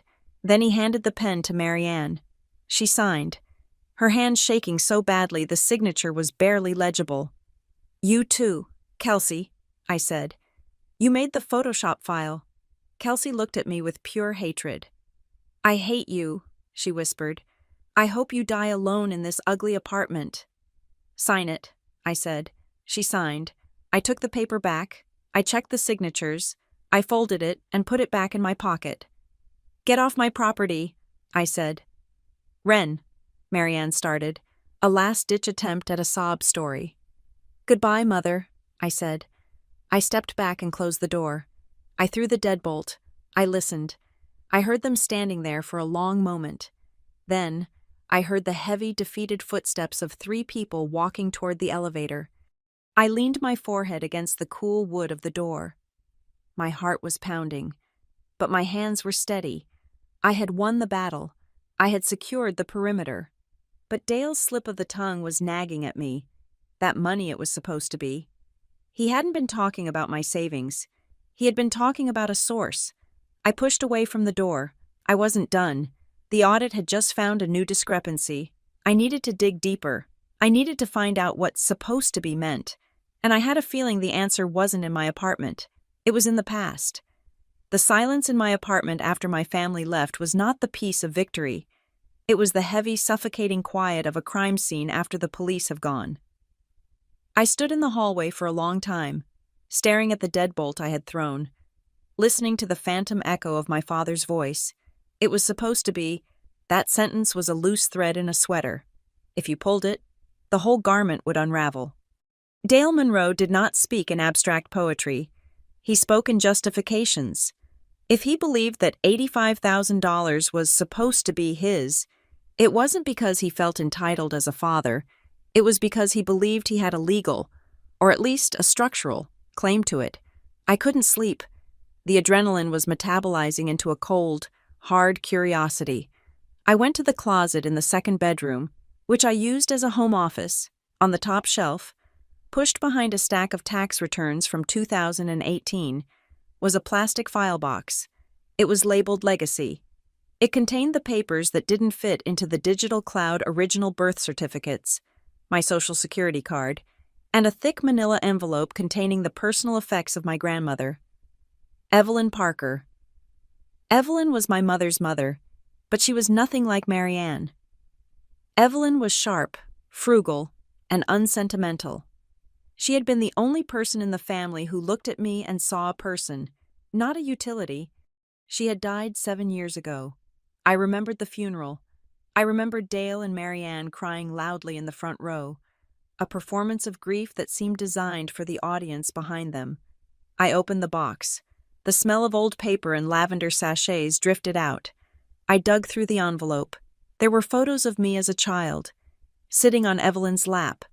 There was a recipe for pound cake, and at the bottom, there was a copy of her last will and testament. I had seen this document before, or at least, I thought I had. After she died, Dale had sat me down and explained that Grandma had left everything to the family estate to help with the house and Kelsey's private school tuition. He had said it was what she wanted to keep the family together. I was 27 at the time, deep in my career but still naive about the depths of their greed. I had nodded and signed a waiver he presented, believing I was simplifying the probate process. But now, looking at the stapled document in the dim light of my desk lamp, I noticed something. The document I held wasn't the final probate filing. It was a draft copy she had mailed to me a year before she died, with a sticky note attached, "For your files. Wren, keep this safe." I turned the pages, legalese, bequests of jewelry, instructions for burial. Then I reached Article 5, the Evelyn Parker Generational Trust. I stopped. I didn't remember a trust. I remembered a direct inheritance to Marianne. I read the clause. I hereby establish a revocable living trust for the benefit of my granddaughter, Wren Parker. The assets allocated to this trust, totaling $250,000, are to be held in preservation until the beneficiary reaches the age of 30. $250,000. I read it again. The number didn't change. Upon the beneficiary's 30th birthday, the trustee shall release full control of the principal and any accrued interest to Wren Parker. Until such time, the trustee may authorize disbursement solely for the education or medical welfare of the beneficiary. I did the math in my head. I was 34. I had turned 30 4 years ago. According to this document, on the day I turned 30, $250,000 should have been transferred to my name. I should have received a letter, a phone call, a check. I had received nothing. Who was the trustee? I scanned down the page. Trustee Dale Monroe. Successor trustee Marianne Monroe. Custodial institution Sovereign Heritage Bank. My stomach dropped. It wasn't a biological reaction. It was a physical manifestation of betrayal. Dale was the trustee. He was the guardian of the money. He had a fiduciary duty, a legal obligation to protect those assets for me. But I had never seen a dime. I looked at the clock. It was 2 a.m. Sovereign Heritage Bank was closed. I couldn't call. I couldn't verify if this trust still existed or if it was just a draft that Evelyn had changed before she died. But my gut told me she hadn't changed it. Evelyn was precise. If she sent me a copy, it was the final version. I spent the next 6 hours sitting in my chair, watching the sun come up over the Hudson River. I didn't move. I didn't eat. I just stared at the clause. Upon the beneficiary reaching the age of 30, at 9 o'clock sharp, I dialed the number for Sovereign Heritage Bank. It was a high-end institution, separate from the retail banks my parents used for their daily chaos. This was where the old money lived. Sovereign Heritage, Trust Department, a smooth voice answered. My name is Wren Parker, I said. I am calling to inquire about the status of the Evelyn Parker Generational Trust. There was a pause, the sound of typing. One moment. Ms. Parker? I need to verify your identity. Can you provide your social security number and your mother's maiden name? I gave them the information. Thank you. I see the account here. How can I assist you today? I see the account here. The air left my lungs. It existed. It was real. I am the beneficiary, I said, trying to keep my voice from shaking. I turned 34 years ago. I have never received a statement. I have never received access. I would like to know the current balance. One moment, the agent said. The typing continued, slower this time. That is unusual. The account is listed as active. The current balance is $12,400. $12,000 out of $250,000, plus 10 years of interest. It should have been over $300,000. Where did the money go? I asked. The forensic analyst in me took over. The daughter was dead. I see a series of regular disbursements, the agent said. Starting 4 years ago, shortly after your 30th birthday, monthly transfers of roughly $5,000, plus several lump sum withdrawals for maintenance. Authorized by whom? I asked. By the trustee, Dale Monroe, the agent replied. And countersigned by the beneficiary. Countersigned. I gripped the phone. I never signed anything. Ms. Parker. The agent's voice grew cautious. We have a notarized directive of disbursement on file, along with a general power of attorney granting Mr. Monroe the authority to manage the funds on your behalf, due to let me see the note here, incapacitating professional travel. I live in New Jersey, I said. I do not travel, and I never signed a power of attorney. The document is dated October 16th, 2021. The agent said. That was 3 days after my 30th birthday. I need you to send me that document, I said. Immediately. I am alleging fraud. Ms. Parker, I have to escalate this to our legal compliance officer if you are alleging. Escalate it. I cut him off. Escalate it to the moon for all I care, but send me the PDF first. 5 minutes later, the email arrived. I opened the attachment. It was a general power of attorney. It gave Dale Monroe full control over the Evelyn Parker Trust. I looked at the signature at the bottom, Wren Parker. It was a good forgery, better than the loan application. This one had been practiced. The slant was right. The loop of the P was almost perfect, but the pressure points were wrong. The ink was too heavy on the upstroke. And the notary stamp. It belonged to a man named Gerald Fitzsimmons. I knew Gerald. He was my father's golf buddy. He was the man who had sat at our barbecue grill and joked about how much money he saved on alimony. He had stamped this document without me ever being in the room. I sat back. The magnitude of the theft was so large it was hard to comprehend. They hadn't just stolen the $85,000 for the wedding. They had been living on my inheritance for 4 years. The disbursements of $5,000 a month. That was their mortgage payment. That was the lease on the SUV. That was the dinners at the club. They weren't poor but proud. They were parasites. They had eaten my grandmother's legacy, month by month, and then patted me on the head and told me I was cheap for not buying a better dress. The phrase, "it was supposed to be," finally made sense. Dale didn't think he was stealing. In his twisted, narcissistic mind, that trust fund was family money. It was his mother's money. The fact that she left it to me was just a technicality to him. He believed he had a right to it. When he asked me for the wedding money, he wasn't asking for a favor. He was asking me to give back a portion of the money he felt I had taken from him by being the beneficiary. He was using my own stolen inheritance to guilt-trip me into paying for his other daughter's wedding. I felt a scream building in my throat, but I swallowed it. Screaming was for victims. I was not a victim. I was the plaintiff. I saved the document to the evidence folder. I renamed it Exhibit E Grand Larceny. I was about to call the bank back to trigger the fraud investigation when my cell phone rang. It was Evan Harrow. I looked at the name. Yesterday, I would have felt sympathy for him. Today, he was just another witness in the case. I answered. "Ren." His voice was tight, strained. He sounded like a man who had not slept. "Hello, Evan?" "My dad." He hesitated. "My dad didn't believe the email you sent. Or rather, he didn't want to believe it. He wanted to believe your father." "That is natural," I said. "Liars are often very charming." "He hired someone," Evan said. "A guy who does digital forensics for his firm. He sent him the wire receipt your dad provided. And the guy just called us. He said the file is altered. He said the pixel density on the font is inconsistent with the background. He said it's a fake." I could hear the devastation in Evan's voice. He was realizing that his future father-in-law was a con artist. He was realizing that the woman he was about to marry was, at best, complicit, and at worst, an active participant.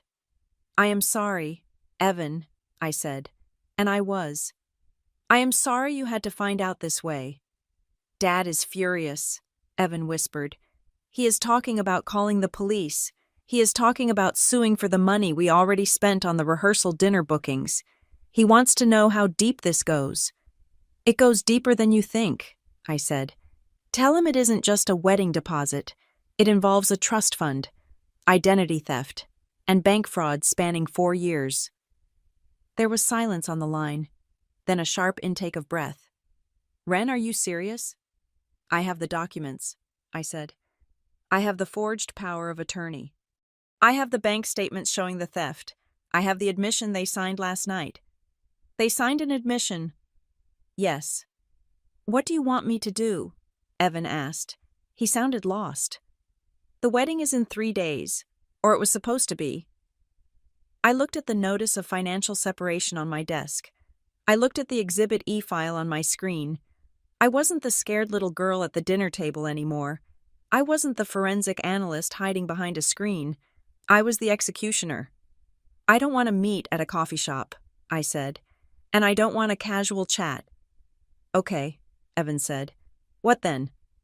"Tell your father to come to the Sterling and Vance office at 4 p.m., I said, "and tell him to bring his lawyer, not a family friend, a real lawyer." "Why?" "Because I am bringing mine," I said, "and we are going to settle the accounts, all of them." I hung up. I didn't have a lawyer on retainer, but I knew exactly who to call. My old professor from the forensic accounting program, a woman who had left academia to become one of the most vicious litigators in New York. She had always told me I was too soft on my family. She had told me that one day, the math would force me to act. I dialed her number. "Professor Vance?" I said when she answered. "It's Ren Parker. You were right.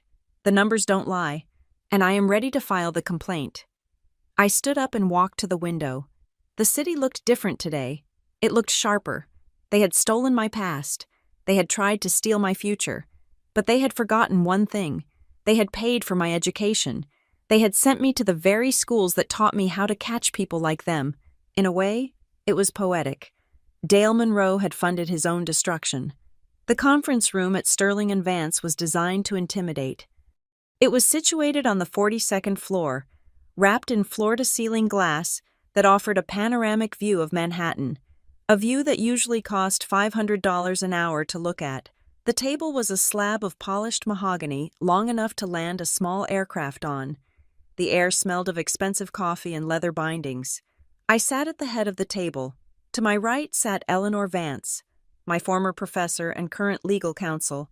She was a woman who wore her 60 years like a suit of armor, her silver hair cut in a sharp bob that suggested she did not have time for nonsense. Across from us sat the Harrows. Grant Harrow was exactly what old money looked like. He did not wear a suit that screamed its price tag.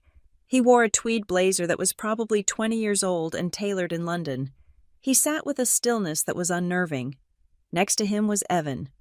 My future brother-in-law looked like a man who had survived a plane crash, only to realize he was stranded on a desert island. He was pale, unshaven, and staring at his hands. Grant's personal attorney, a man named Sterling, no relation to the firm, had a notepad open. "We are here," Grant said, his voice level and devoid of warmth, "because my son received an email that contradicts the documentation provided by your father. I do not like contradictions. I prefer arithmetic. I appreciate you coming. Mr.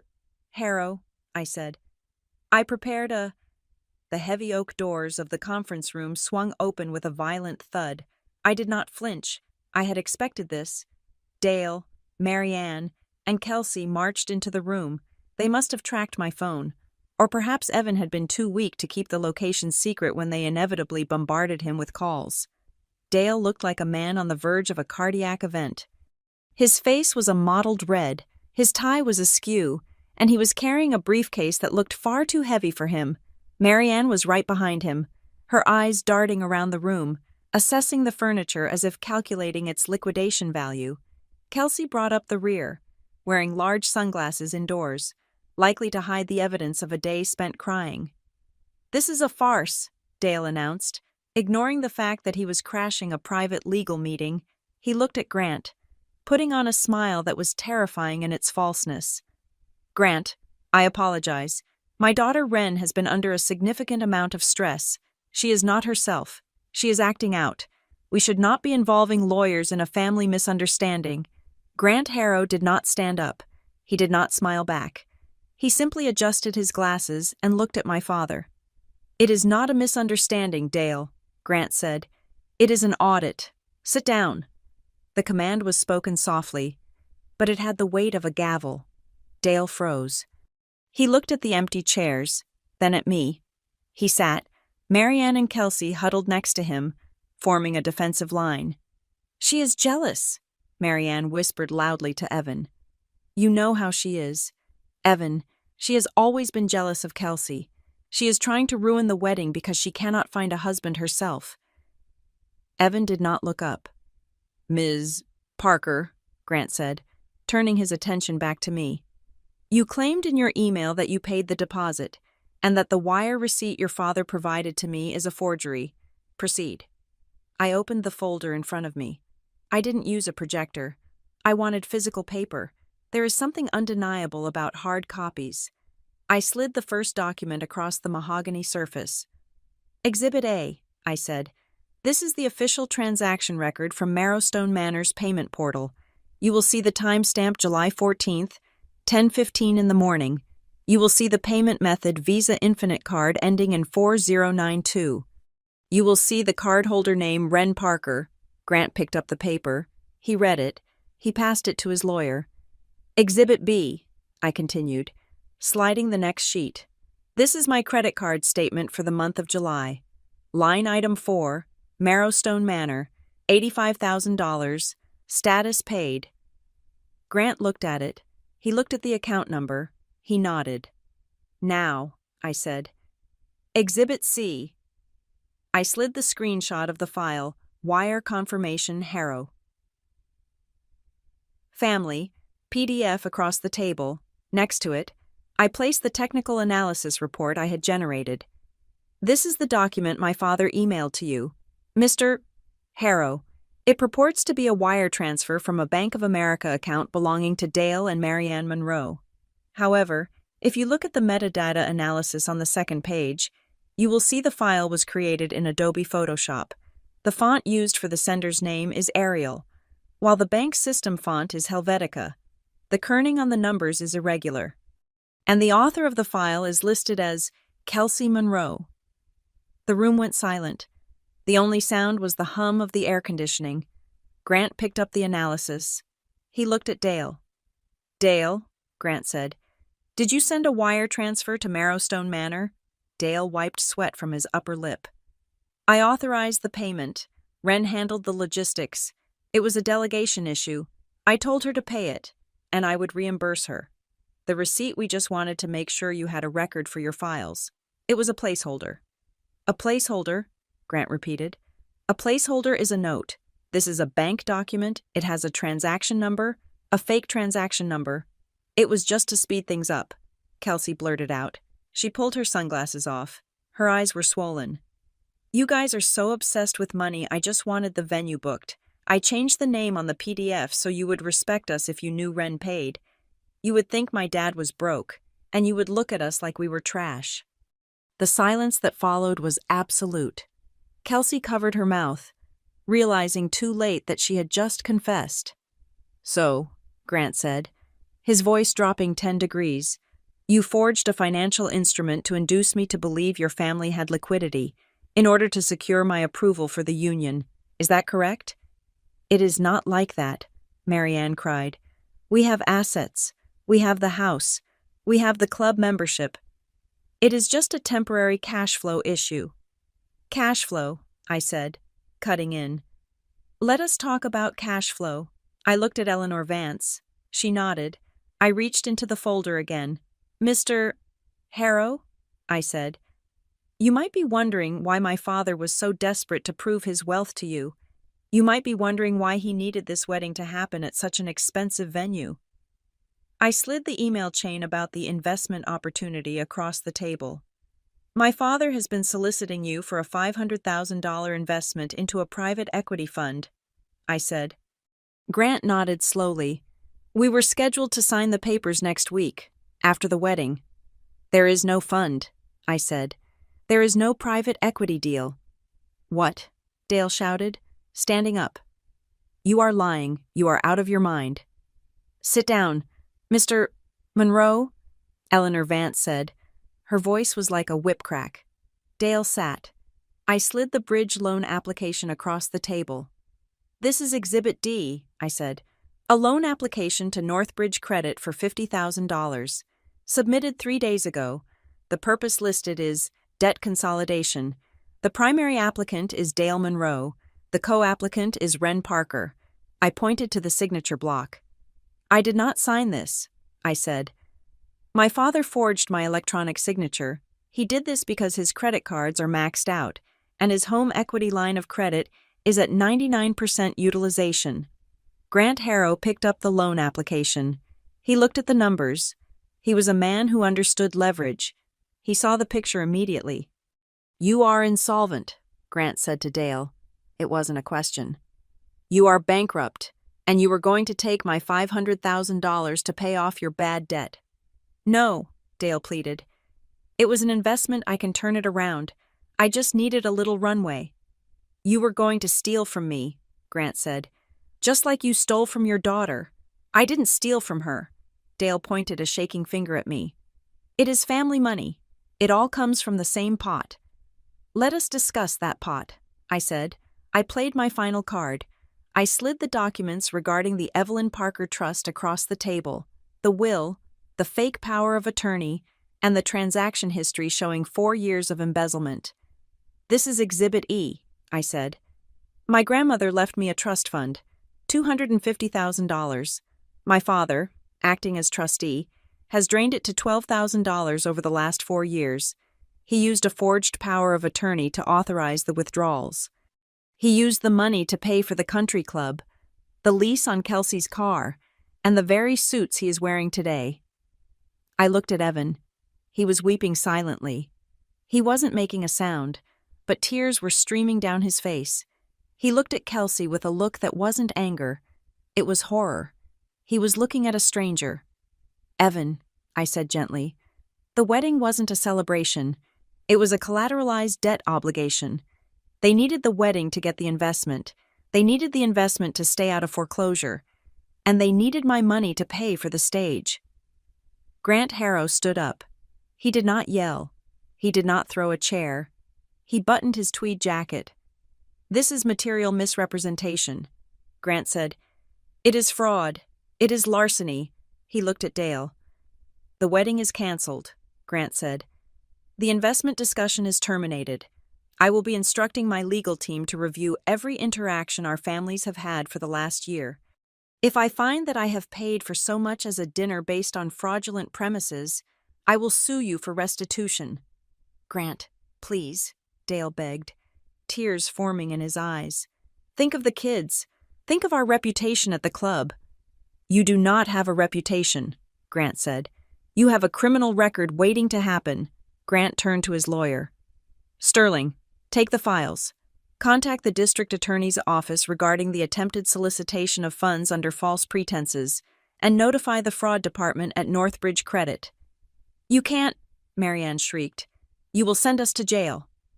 Grant stopped at the door. He looked back. "I am not sending you to jail, madam. The math is—" Grant and Evan walked out. Evan didn't look back at Kelsey, not once. The door closed. The silence in the room was deafening. Kelsey was sobbing into her hands. Marianne was staring at the wall. Catatonic. Dale turned to me. His face was a mask of pure, distilled hatred. "Are you happy?" he hissed. "You destroyed us. You destroyed your sister. You want your own parents in prison. Is that what you want?" I looked at him. I felt tired. But it was the good kind of tired. The kind you feel after cleaning a very dirty house. "I don't want you in prison, Dad," I said. "I want you to stop stealing." "We are ruined," he whispered. "The house, the loans, the Harrows, it is all gone." "It was never there," I said. "It was all fake." Eleanor Vance cleared her throat. She leaned forward, resting her elbows on the mahogany table. She looked at Dale with the expression of a predator watching a wounded gazelle. "Mr. Monroe," Eleanor said, "before you leave, there is one final matter to discuss." Dale looked at her, confused. What else could there be?" "Wren has been very thorough," Eleanor said, but she forgot to mention one document in her presentation to Mr. Harrow, a document that she provided to me this morning. I looked at Eleanor. I hadn't given her anything else. Eleanor opened a thin file folder she had kept under her hand the entire time. She pulled out a yellowed piece of paper. It looked old. "Do you recognize this?" Eleanor asked Dale. Dale squinted at it. Then his face went white. Whiter than it had been when Grant Harrow walked out. "That," he stammered. "That was just paperwork. It was just to make her feel better." "It is a promissory note," Eleanor said. "Dated 9 years ago, when Wren bailed you out of that tax lien on the lake house. But it is not just a note. It is attached to a security agreement." I remembered. I was 25. I had given them money. And for the first time, I had insisted on signing something. Dale had laughed and signed it, saying it was cute that I wanted to play banker. He hadn't read the fine print. Clause 7, Eleanor read. "In the event of default, or in the event of any subsequent financial malfeasance committed by the borrower against the lender reserves the right to call the note due immediately. Furthermore, the borrower pledges the deed to the primary residence as collateral." Eleanor smiled. It was a shark's smile.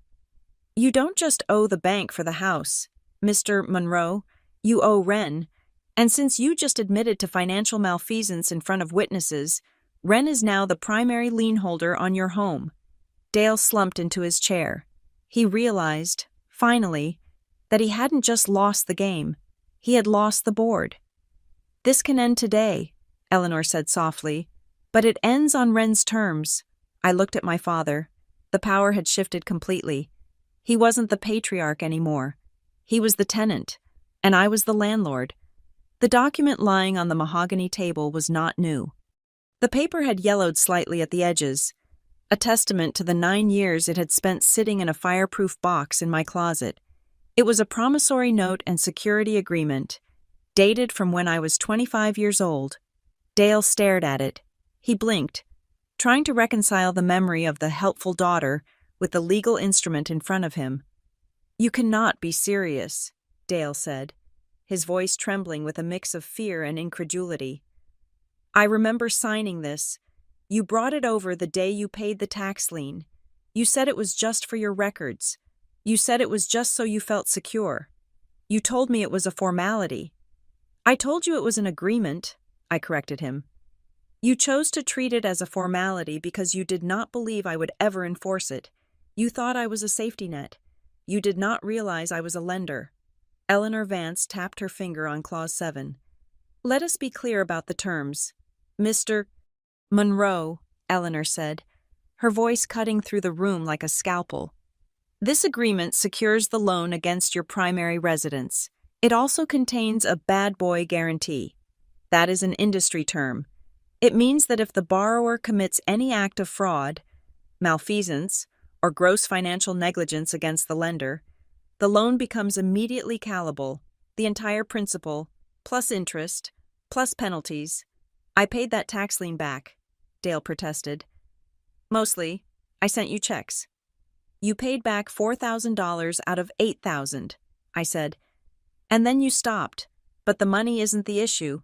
Dad, the malfeasance is the issue." I pointed to the pile of evidence regarding the forged wire transfer and the stolen trust fund. "Identity theft is malfeasance," I said. "Forging a wire receipt to my future in-laws is fraud. Embezzling my inheritance is gross negligence. You have triggered the clause, Dad. You triggered it the moment you opened Photoshop." Dale looked at the document, then at me. "So what? You are going to foreclose on your parents' house. You are going to put your mother on the street." "If I have to," I said. The silence that followed was heavy. Marianne let out a small, strangled gasp. She looked at her husband, waiting for him to fix it, waiting for him to pull a solution out of thin air like he always did. But there was no magic left. There was only math. "I am offering you a settlement," I said. "A clean exit. It is the only offer you are going to get." I slid a new document across the table. It was fresh, crisp, and drafted by Eleanor that morning. "Option 1, I said. "I walk out of here and file the police report for the identity theft and the bridge loan fraud. Eleanor files the foreclosure action on the house based on the security agreement. Grant sues you for the wedding fraud. You go to prison. You lose the house. You lose everything." I paused to let the reality settle on them like dust. "Option 2, I continued. "You sign this settlement agreement. You agree to liquidate whatever assets are necessary, sell the cars, sell the watches, cash out the whole life policies to repay the Evelyn Parker Trust in full. That is $238,000, plus the $85,000 for the wedding refund that I have already reclaimed. You sign a full admission of guilt that I will keep sealed unless you breach this contract, and you sign a permanent no-contact order." "No contact," Marianne whispered. "But we are your parents." "No," I said. "You are my debtors, and I'm closing the account." "We don't have that kind of cash," Dale said, his voice defeating. "The cars are leased. The house has no equity. I cannot pay you $200,000. "You have a collection of vintage watches," I said. "You have a golf membership worth $40,000. You have Marianne's jewelry. You have a 401k. I don't care how you structure the liquidity event. Dale, I just care that the wire hits my account within 30 days. Grant Harrow's lawyer, Mr. Sterling, cleared his throat. He had been silent, observing the demolition of the Monroe family with professional detachment. "Mr. Harrow has an additional stipulation," Sterling said. Dale looked up, hope flickering in his eyes that perhaps Grant would offer mercy. "Mr. Harrow agrees not to pursue criminal charges for the attempted solicitation of investment funds," Sterling said.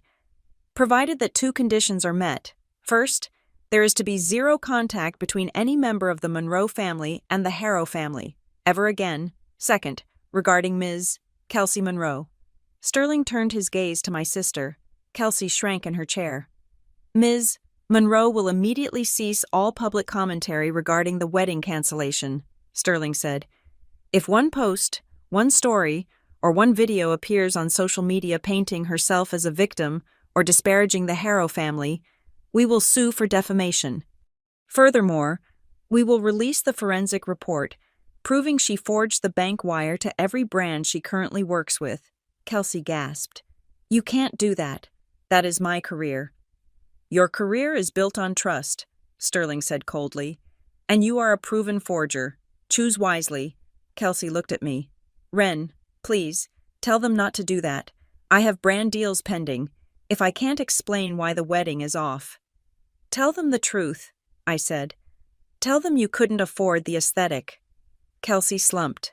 She knew it was over. The narrative she had carefully curated, the rich girl, the dream wedding, the perfect life, was dead. She was just a girl in a conference room who had broken the law to impress people who didn't care about her. Dale looked at the settlement agreement. He looked at the foreclosure threat. He looked at Grant Harrow, who was refusing to even make eye contact with him. He realized that the family card had been declined. There was no emotional leverage left.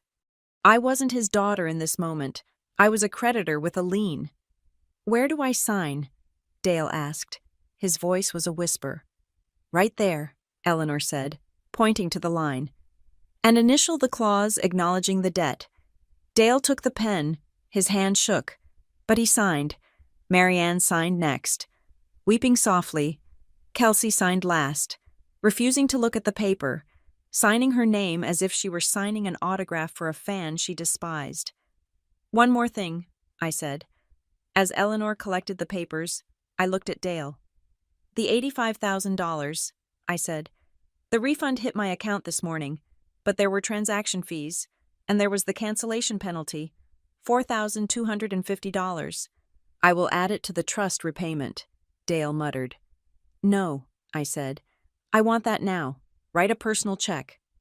Ren, that is petty, Marianne snapped. It is not petty, I said. It is closing the books. I paid a tax to get away from you. You are going to reimburse me for it. Dale reached into his jacket pocket and pulled out his checkbook. He wrote the check. He tore it out and slid it across the mahogany table. I picked it up. I checked the date. I checked the signature. Thank you, I said. I stood up. I didn't say goodbye. I didn't say I was sorry. I simply nodded to Eleanor, gathered my files, and walked toward the door. Grant Harrow was standing near the exit. As I passed him, he looked at me. There was no warmth in his eyes, but there was a flicker of recognition. It was the look one shark gives another. You should have told us sooner, he said quietly. I told you the moment the math didn't add up, I replied. That is how audits work. I walked out of the office and into the elevator. I pressed the button for the lobby. As the doors closed, cutting off the view of my family huddled in their defeat, I waited for the crash. I waited for the guilt, the sadness, the overwhelming sense of loss. But it didn't come. Instead, I felt a lightness in my chest that I hadn't felt in 16 years. The heavy coat of expectation, of duty, of financial abuse had been left on the 42nd floor. 3 days later, the first wire transfer arrived. Dale had liquidated his watch collection and cashed out a significant portion of his retirement fund. The money hit my account, $238,000. I sat at my desk in my apartment. I logged into my banking portal. I saw the refund of $80,000. I saw the check for $4,000. I saw the trust restitution. I moved it all. I opened a new high-yield savings account. I typed in the name for the sub-account. I didn't name it House Fund or Future. I typed The Fortress. I clicked Confirm. The balance stared back at me. It was enough. It was enough to buy a house outright. It was enough to quit my job if I wanted to. It was enough to never, ever have to answer a phone call I didn't want to answer. I stood up and walked to the window of my apartment. The sun was setting over Hoboken, casting long golden shadows across the floor. The budget furniture looked warm and inviting. My phone was on the counter. It had been buzzing intermittently with blocked call notifications. Kelsey trying to bypass the block. Marianne trying to leave voicemails from unknown numbers. I picked it up. I went into the settings. I selected the contact cards for Dale, Marianne, and Kelsey. I didn't just block them. I deleted them. Then I went to my carrier settings and changed my number. It was a simple administrative task. It took 5 minutes. But it was the final seal on the vault. I put the phone down. I was alone. There was no wedding to go to. There was no family dinner to endure. There was no one calling me to ask for a loan, a favor, or a lie. I took a deep breath. The air in the apartment tasted clean. I had spent my whole life thinking that if I paid enough, they would love me. I had thought that money was the currency of affection, but I was wrong. Money was just a tool, and I had finally used it to buy the most expensive luxury in the world: peace. I poured myself a glass of water from the tap. It wasn't champagne, it wasn't a vintage wine, but it was cold, and it was mine. The richest thing in the world isn't a beautiful wedding. It isn't a country club membership or a last name that opens doors. The richest thing in the world is not having to pay to be treated with kindness. And for the first time in my life, I was wealthy. Thank you so much for listening to this story. I hope Ren's journey gave you the same satisfaction it gave me to write it. I would love to know where you are tuning in from today. Are you listening on your commute, at the gym, or maybe winding down at home? Let me know in the comments below. I love reading your stories. If you enjoyed this takedown, please make sure to subscribe to Maya Revenge Stories. Hit that like button and smash the hype button to help this story reach more people who need a little justice in their lives. See you in the next one.